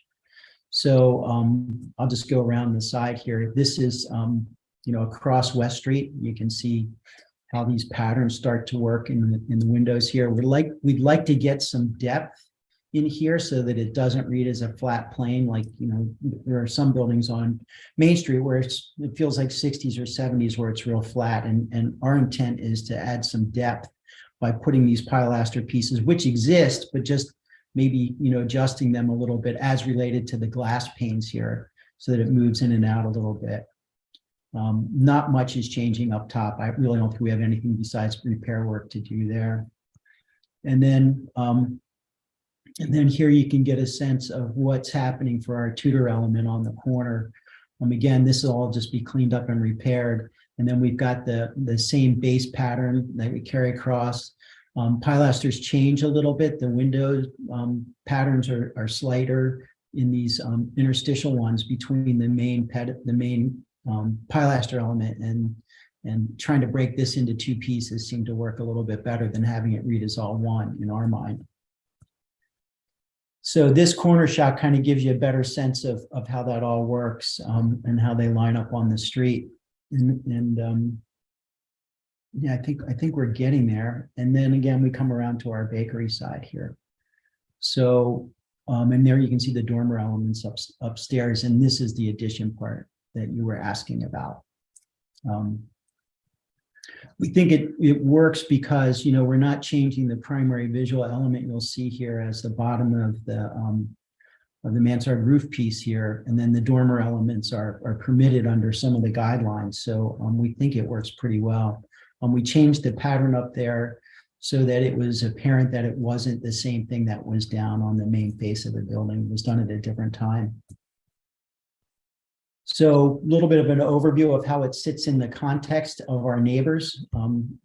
Again, you know, I think our net change from this view is this piece up here. And then I wanted you to get a better sense of how that third floor balcony / outdoor area works. Here's this parapet exists at this point. So it rides up above this kind of cornice piece here. As that's almost an applied piece, but we can get our outdoor space on the roof deck behind that, and then we push that wall back. This piece here is a stair. This is an exit stair tower, so we're still playing with this. We sloped it because we think we need the headroom there, so we're not sure we're going to get those windows or not, but that is to let light into the stairwell. Again, I don't think it's very visible, and then the windows are pushed way back. So that's a bigger shot of how that roof piece works and how the mansard works in the back.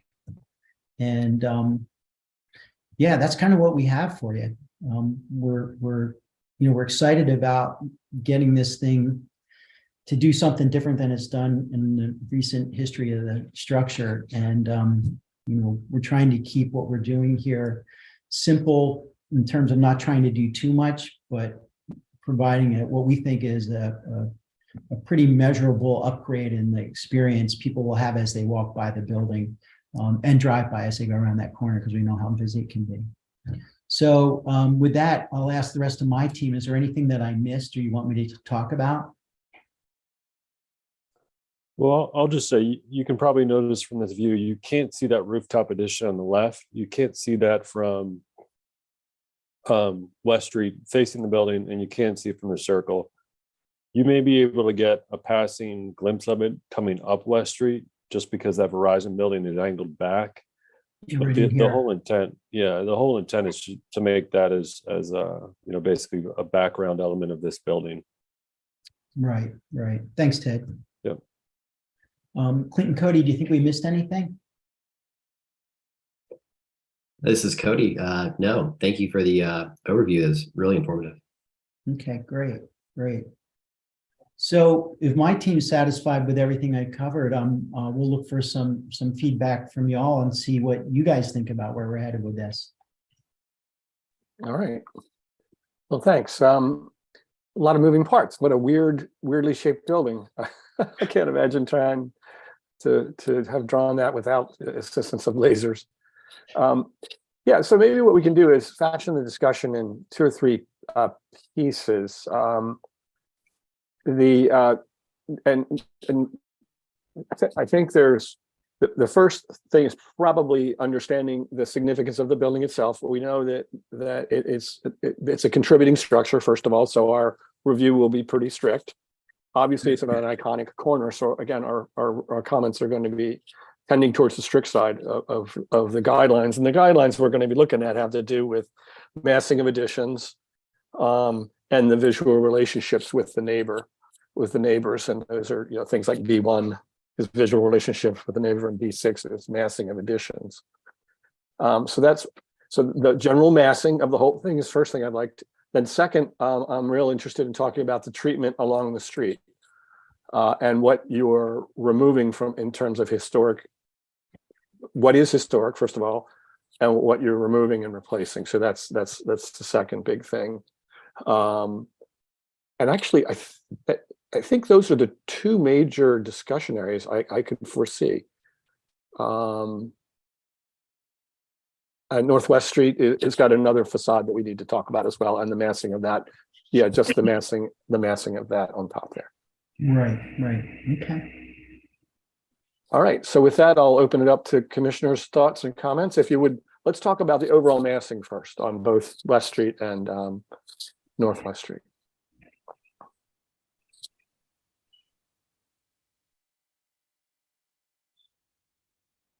Hello? Loves it. Thoughts, comments?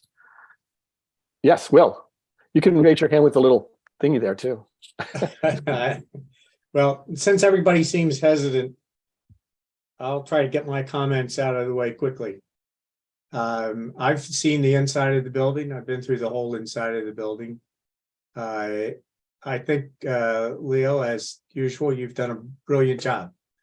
I think it's entirely feasible as you've presented it, although I'm sure some of the other commissioners will have more comments that might look more closely at certain aspects. Okay, anybody else? What do you think about that window pattern on the first and how we've handled that? Do you think, I mean, we're going to spend some more time on that and dive into the, we still have a little more research to do to what it looked like originally, but we kind of felt like it was working pretty well. Yeah. If you want to jump to that, I was talking about massing first, but it's fine to jump to that. I'm sorry. Yeah, we'll skip that. Before we address it, Leo, can you tell us a little bit about what you're removing? And first of all, there's going to need to be a window inventory on the whole building, and we're going to need to understand, the commissioners are going to need to understand what was new, restored, replaced. So that's going to be a requirement of the final application, is a window inventory. So yeah, so to that point, and I'm sorry I jumped out of order. That's all right. That's fine. I just want to go back to the photos of what we have today. When we started to look at this thing, it was clear that there wasn't much done up here. This stuff all looks like original fabric to us. It does. It seemed to us like all of this had been redone. You'll just need to. You'll need to document it for us. We will. So you let us know. If it's not historic, then you have a lot more free reign, obviously. Yeah. We'll go back through the archives, and I'm sure this shows up in many of the reference structures that the books we have, and we'll dive back into that. We did early photographs. Lost sight of it, but we'll chase that down. And John can help you. Yeah. I've seen early photographs, and the stucco is a more recent addition. It was wood and shake siding. You'll see all of this in the picture. Was that in our lifetime, do you think? The stucco, I do not remember the transition to stucco, so I think it had already occurred by the time that I was really aware of architecture in Annapolis. Yeah, okay. Yeah, I can see what you're saying about that one, and then the other building on to the left there. What about that storefront? Yeah, again, it just clearly this stuff is of 20th century, late 20th century. Yeah, that looks like it's probably 80s, maybe even 90s. It could have been. Okay, just get that in. I would get that in the record, and then you have, and then I'll make a comment about the existing pilasters that you say you might reuse some of those. They're simple in nature. That if I'm looking at your drawing, the pilasters that you're proposing are kind of heavily molded and sculpted, and I would encourage that from a guideline point of view, we would encourage you to not give a false sense of history, and so simplifying those pilasters and not having them heavily fluted. When looking at them, you seem to be going in a direction of heavily fluting things and making them look older than they are, give a false sense. And guidelines right from the very top from the Secretary of the Interior is encourage simplicity. The frequency of the paneling and everything like that is fine. It's just that the detailing, I believe, should be simple. Yeah, understood. That makes sense to me too. I appreciate that comment. Anybody else have a comment on the, oh, Bill has a comment. Maybe Um, on the window patterns on the first floor. I'm looking at the building on West Street, the brick building. Sorry, I don't know the address. That's upper sign band that's currently there. Has there, or is there any way to investigate what is behind it? As we've seen from a couple buildings, when they updated the front, they left the old windows and some of the old details behind that facade. We may have something there that could be exposed and brought back as opposed to replaced. Yeah, that's a good point, because it almost looks like these transoms up here may have Covering been something. overlapped by this piece, doesn't it? There Yeah, might be a yeah. cornice behind that. It looks like there should have been something there. I'm just thinking maybe they didn't take it off the building. They just covered it up because it needed to look more modern. And the cheap way of doing it is just to cover. On Main Street, we found some leaded glass windows behind one Yeah. building. Oh, right, right. Yeah, that's a good point. We'll get a piece of that pulled off so we can see what's back in there. Just. I mean, So- other than that, it's just a standard period storefront system. Yeah. It's Yeah. nothing remarkable other than it's older. Yeah.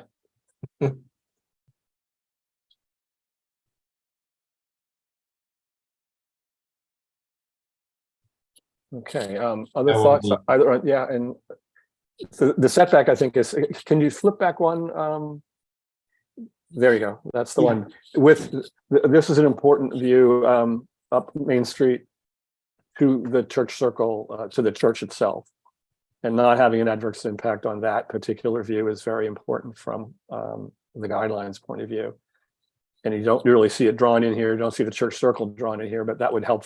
I think this is successful, it's set quite far back. Anyone else have a thought about that? Do they feel like this has an adverse impact on any of the other buildings? Well, the one thing this drawing does not show is the building that's across the Farmers Bank. phone system parking lot. Mhm. We pretty much give you a fair amount of blockage coming up West Street. This Yeah, just angle, rotate this view a little more. Yeah, I think I can do that. rotate it and put the other building in. Yeah, and the church. Yes. So this is the model. I can actually turn this. So you're saying like rotate this around like this, or Bring, Other no, way, other way. keep going? No, the other way. Oh, I'm sorry. yeah, there we go. And if you pull back, Yeah, including the we building. have a across the street. building here that's missing. Oh, right here. Yeah, and if we're Yeah. looking down West Street, what are we really going to see coming down West Street? Right, I see. Because I think there's stuff right here. Yeah, there's Yes. stuff right on the street. Yeah, okay, that's a good point. I mean, that'll probably even further Obscure. screen that piece, but yeah, we can build that easily. I say I mean Ted, but yeah. It looks great. It's the royal way.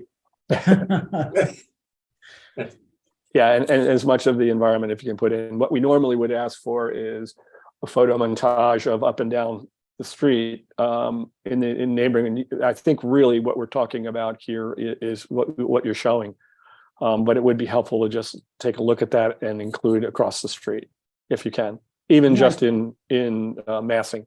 Yeah, we might be able to do either as a massing study for the other structures, Yes. or because the church is fairly Or simple. a photo mine. Yeah, I think either that or we'll drop it into photographs and try and make sure we have the reference points, right? Yeah. The good news is that we have the building, so you should be able to make sure that you're aligned. Yes. I think one other thing is the current view that we're looking at right now. You're probably standing inside the lobby of the building across the street. You're not actually a street view. Yeah, I think you're more, gosh, let me see if I can do this. It's wild.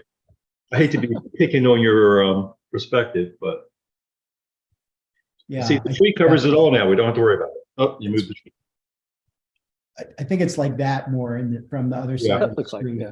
It's about right. And that's such a lovely hole anyway. Anything we do is going to improve it. Uh-huh. Yeah, hopefully we can draw your attention over here and you'll notice this less. Okay. So Leo, I have, I'm at Street View with Google Maps. I could show, if I can share my screen real quick, we can see what's in that, abutting that parking lot right there, the V-shaped parking lot. All right. Yeah, I'll stop the share, Ted, and you can pick it up. Okay.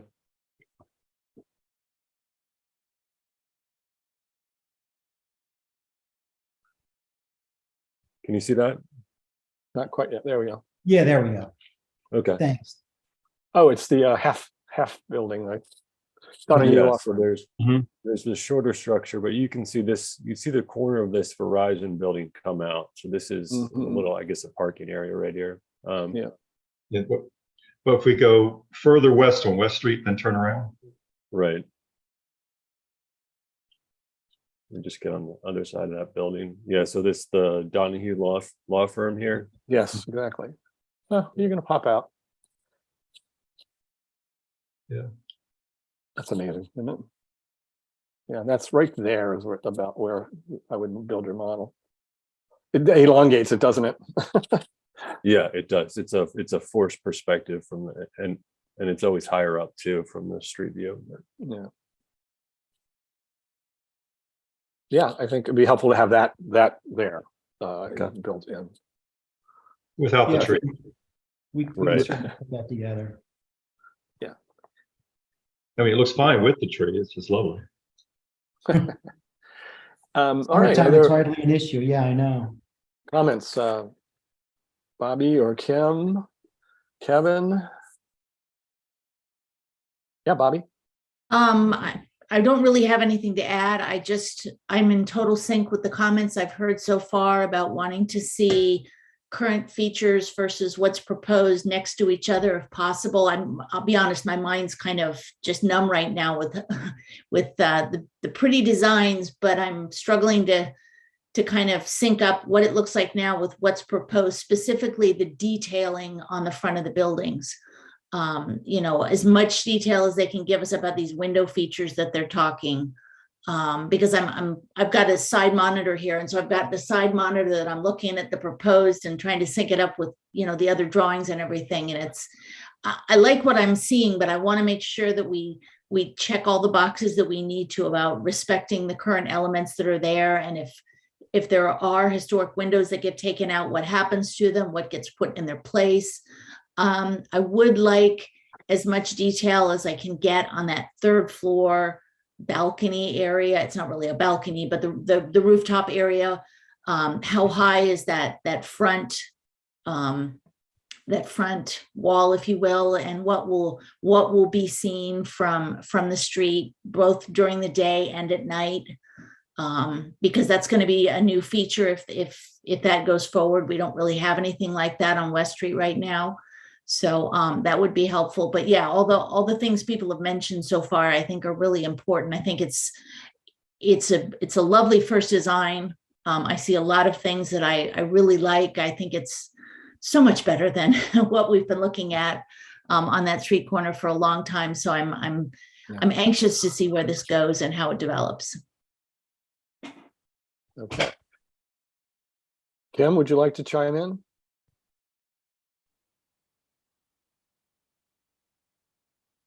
Okay. Kevin? No, I don't have any other comments right now. Okay. The only thing I want to go back to is just on the Northwest Street side. Does anyone, the massing of that mansard or that new does it overwhelm? If you don't mind, Ted, pulling that, or Leo? Yeah, I'll pulling pull it back up for us here. That addition on the roof there, from a subordination point of view, I just wonder if anyone else that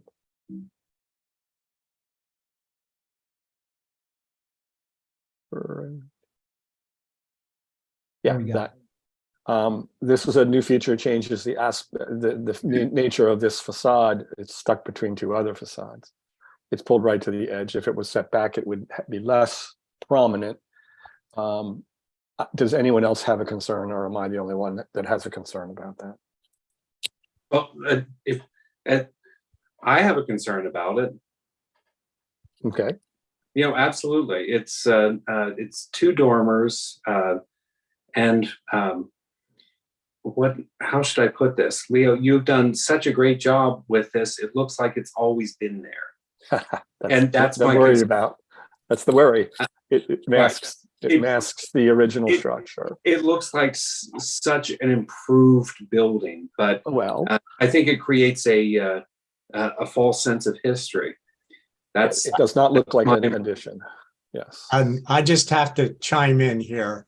I don't see how that is a detriment, nor do I see how I would have to be convinced that it's creating a false sense of history. I really don't understand your comment, John. Well, first of all, new dormers are actually not encouraged within the guidelines. But secondly, it appears to be an original piece. In other words, there's no differentiation between the original structure and the new structure. The new structure comes to the edge of the roof. I can't tell if there's any sort of, let's say, gutter system in the existing cornice, and it looks like an original feature to me. And I'm saying it is an improvement. There's no question. But these are, I'm trying to get this out right now. So yeah, so it's there. No, you made that, John. You made that very clear, and I appreciate that. I just don't see how that's a detriment to the community. Yeah, let me put it that way. I would say that from my point of view, it's not necessarily a false sense of history, but it's an addition. That this is a contributing structure, a contributing facade, and therefore, an addition to a contributing to again, it's how we read our guidelines is what I'm talking about, and this particular component is not compliant with the guideline about having to do with differentiating an addition from the original structure. So that can be accomplished with setting it back somewhat, change of materials. So we don't know about the materials yet. But I think this particular feature needs work. Change of materials, possibly taking the windows look good there, but they're not in harmony with the second story windows. Yeah. So you could differentiate with the fenestration also.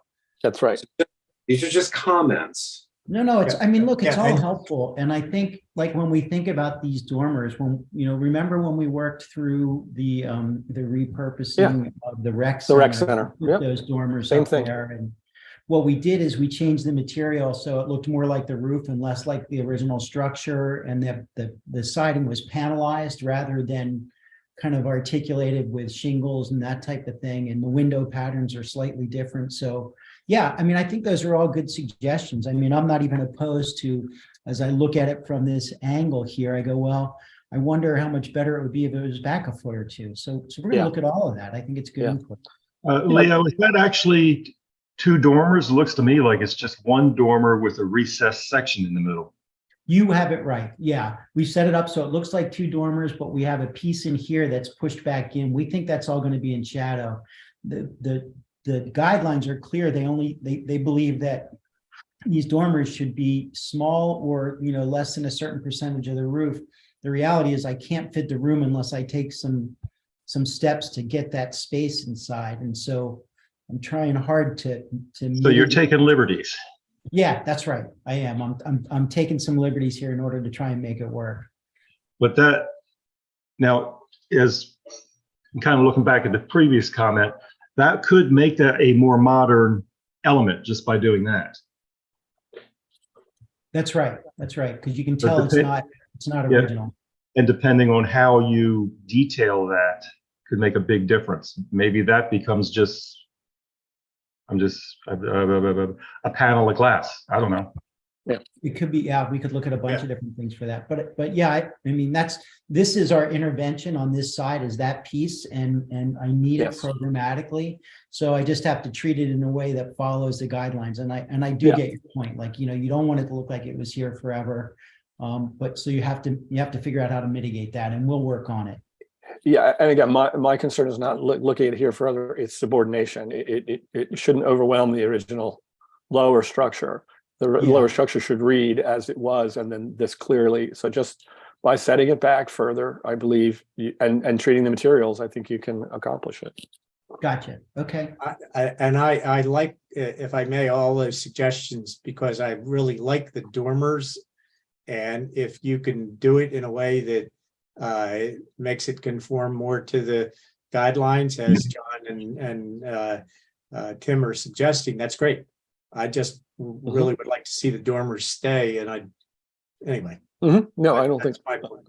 Now, one other thing when you show it, if you could get a proper perspective, because right now you're inside the post office. I know. I'm trying to make sure it fits on the screen, and we'll do it from the street because, really you'll be down like Because this. that's a rather narrow view unless you're standing in the parking lot of the post office. Yeah, you'd have to be on the balcony almost. Right. Yeah, I get your point. When I'm studying this, I just kind of build the model and then No, we'll build the context. I understand. great. I'm just suggesting when you show us. Yep. Quick question. Yes, Jackie, was that you? While we're there at the bakery, go back to the bakery.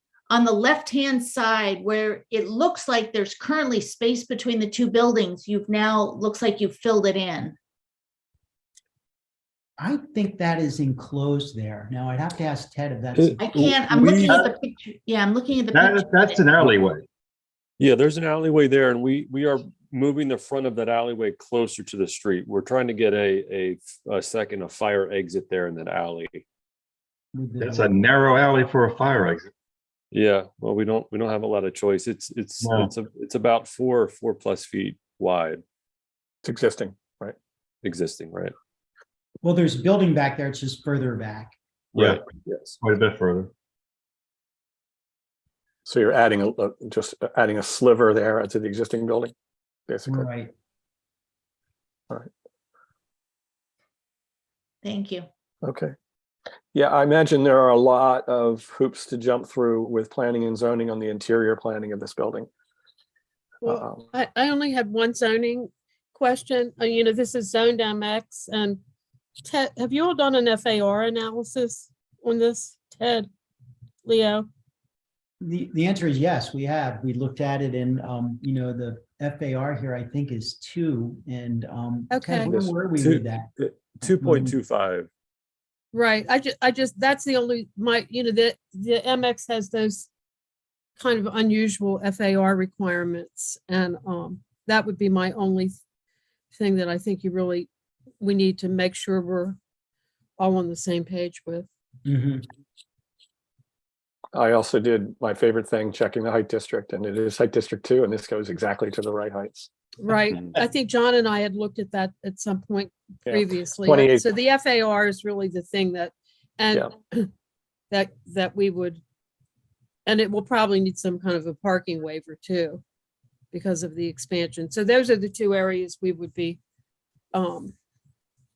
looking at in terms of zoning, I believe. Great. Okay. All right, and then just one last follow-up on the roof. It's just a deck right now. When we've been discussing usage of that as an event space or any kind of outdoor entertainment, anything like that, you're not billing it right now as a rooftop restaurant or bar. No, I mean, we don't have a restaurant user yet. We don't know how the bakery is going to work out. I mean, my sense right now is that it would be a lovely place for guests to come. I don't know how functional it would be in terms of trying to serve from the restaurant up there. I mean, look, if we can do it, it would be nice. We're just not sure that holds water yet. We're still trying to figure that out. It's certainly set back. The only thing I would be concerned about is if you intend to put any kind of umbrellas up there, because that would change the roofscape dramatically. The silhouette against the sky here is very important. Right. Understood. And I do not believe putting, this is a personal opinion, there are other commissioners, but this is a massively important view shed up West Street, and having that punctuated with a silhouette would be a very much of an adverse impact. It would look fun, but it's not what our guidelines stipulate. So I just want to put that out there. Mm-hmm. Yeah. Leo, in the event that this does become a bakery or a restaurant, how would you propose screening the ventilation equipment? You know, the way this thing sets up is I've got, you know, as I spin this thing here and zoom back out. Wow, I love this software. Isn't it awesome? Yeah. I mean, It's this stuff, great. like, there's no way you can see that. It's so far buried back here. And my kitchen is literally right where this box is. So we were kind of playing around with like, well, this is where the exhaust hood is, and this is where the makeup air unit is. You know, we put them in there at 5 feet, trying to see if we would ever see them. And, you know, we don't think that you'll be able to.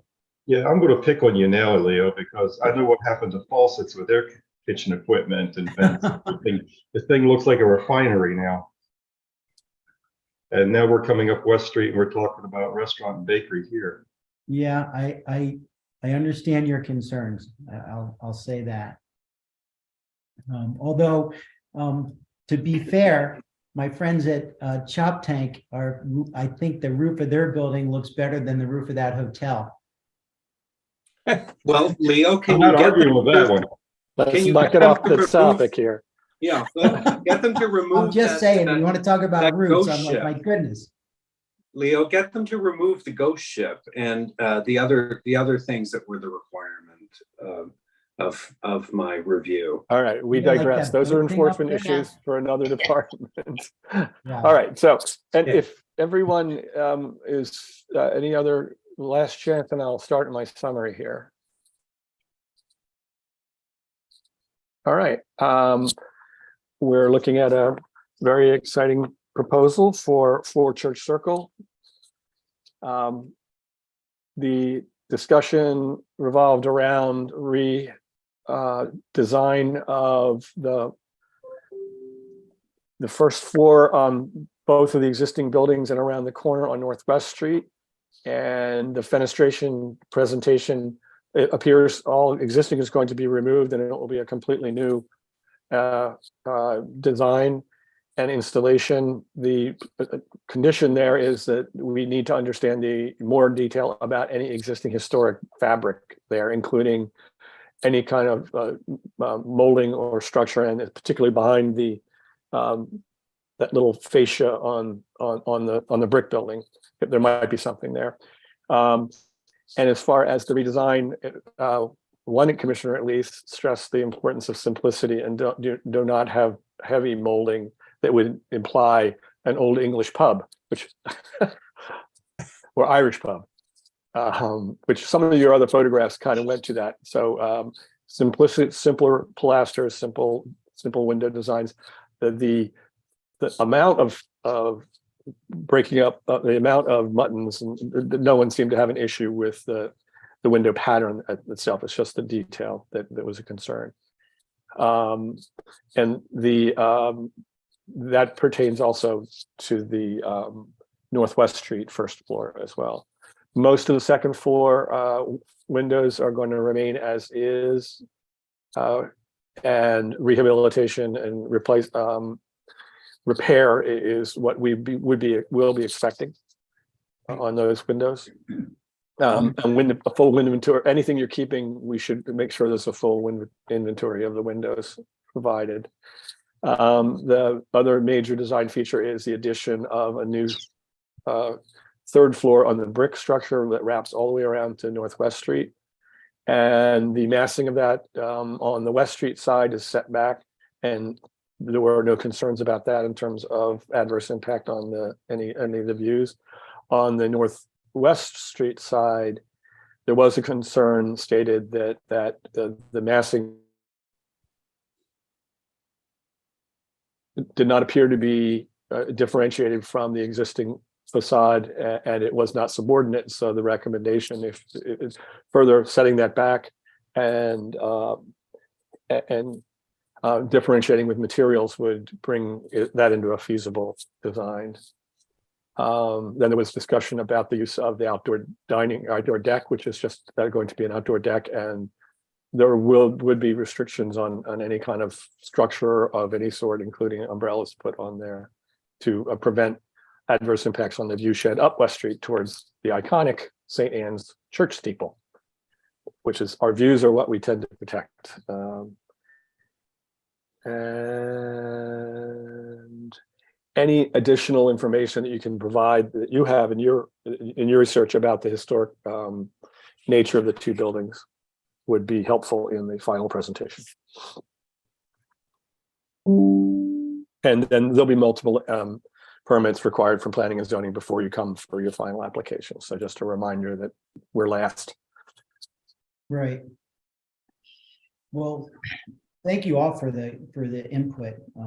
You know, some people aren't really excited about the process, but you know, having been through it so many times, I think you all know that we're looking for ways to make our approach to this as good as we can, and we appreciate the insight. And hopefully we can navigate the planning and zoning and you know, that component of this successfully and get that to where it needs to be to come back and see it before too long with answers to your questions and a little more detail on how we're going to handle some of these pieces. And so we'll start with our research, which is trying to find more imagery of the building over history and see if we can find a better, more compelling story. The capsule summary and the file that we have from the county is lengthy. It's probably about 45 pages, but it's woefully short on photographs of anything earlier than the days when it was the real estate office. So we got to look for those, but I'm sure they're here. All right. Yeah. John, Commissioners, Commissioners, was my summary adequate or complete? Anything to, okay. Any thumbs up? I'm sorry. Yes. Leo, there is a photo that I believe shows the buildings on West Street, and I'll have to look for it, but it I'll look actually, for some too. there is, the reason I remember it is one of the train cars is sitting there from the old WB&A, and it's sitting right in that corner. And that building is behind it. Yeah. There actually have access to that many photo? pictures. There are many pictures of this building. Yeah. I'll see if I can dig some up. Yeah, we can tomorrow. all dig around. Yeah. It's always fun to look for them. Yeah, well, we'd welcome anything you find and we'll do some like digging ourselves, but thank you. Okay. Thanks for the help. Okay. So, I just want to say, I think it's an exciting adaptive use. This is a good thing. It really is. Yeah. So I'm looking forward to the development here. Yeah, definitely. Yeah, thanks. We are too. All right. We look forward to the next, and feel free if you want another pre-application, that's always available to you. Great. Thanks so much. We appreciate all your time. Thank you. Thank you. Okay. We will we'll sign out here. All right. One more item on the agenda, other business. I have one item short, I think. The process for applying for the grant for update of the guidelines is now clear to me, at least, and it's due February 28th to get the grant. So John and I and Sherry are going to work on getting that grant. It looks like it can be between $25,000 and $50,000, and 20 to 25 is what I'm told. So Nell Zeal and I have been emailing back and forth, and she's been quite helpful. So that's the grant. And then the next step will be the RFP, which again, I can draft. I've already drafted the outline. The pretty standard stuff, scope of work and expected deliverables and that type of thing. So and I've gotten probably about 6 or 7 potential vendors to send it to, including, again, Nell was very helpful. She sent me examples of what other municipalities have, contractors that consultants that other municipalities have used. That's great. Yeah. Can I say something? Of course. I just want to thank you for flying by the seat of your pants with regard to 80 Compromise Street. Learned a lot. If everyone knew all of the different things that happened today, starting about 9 this morning and continuing pretty much right up to the hearing. But Tim, you put it together well, and I think the outcome was good. I think we got to where they wanted, and that's what we're trying to do. Agreed. Yeah. Thank you. Appreciate it, guys. All right. All right. A motion to adjourn. So moved. Second. So seconded. The race. It's a race. All right. All in favor? Aye. Aye. Aye. Opposed? Abstained. All right.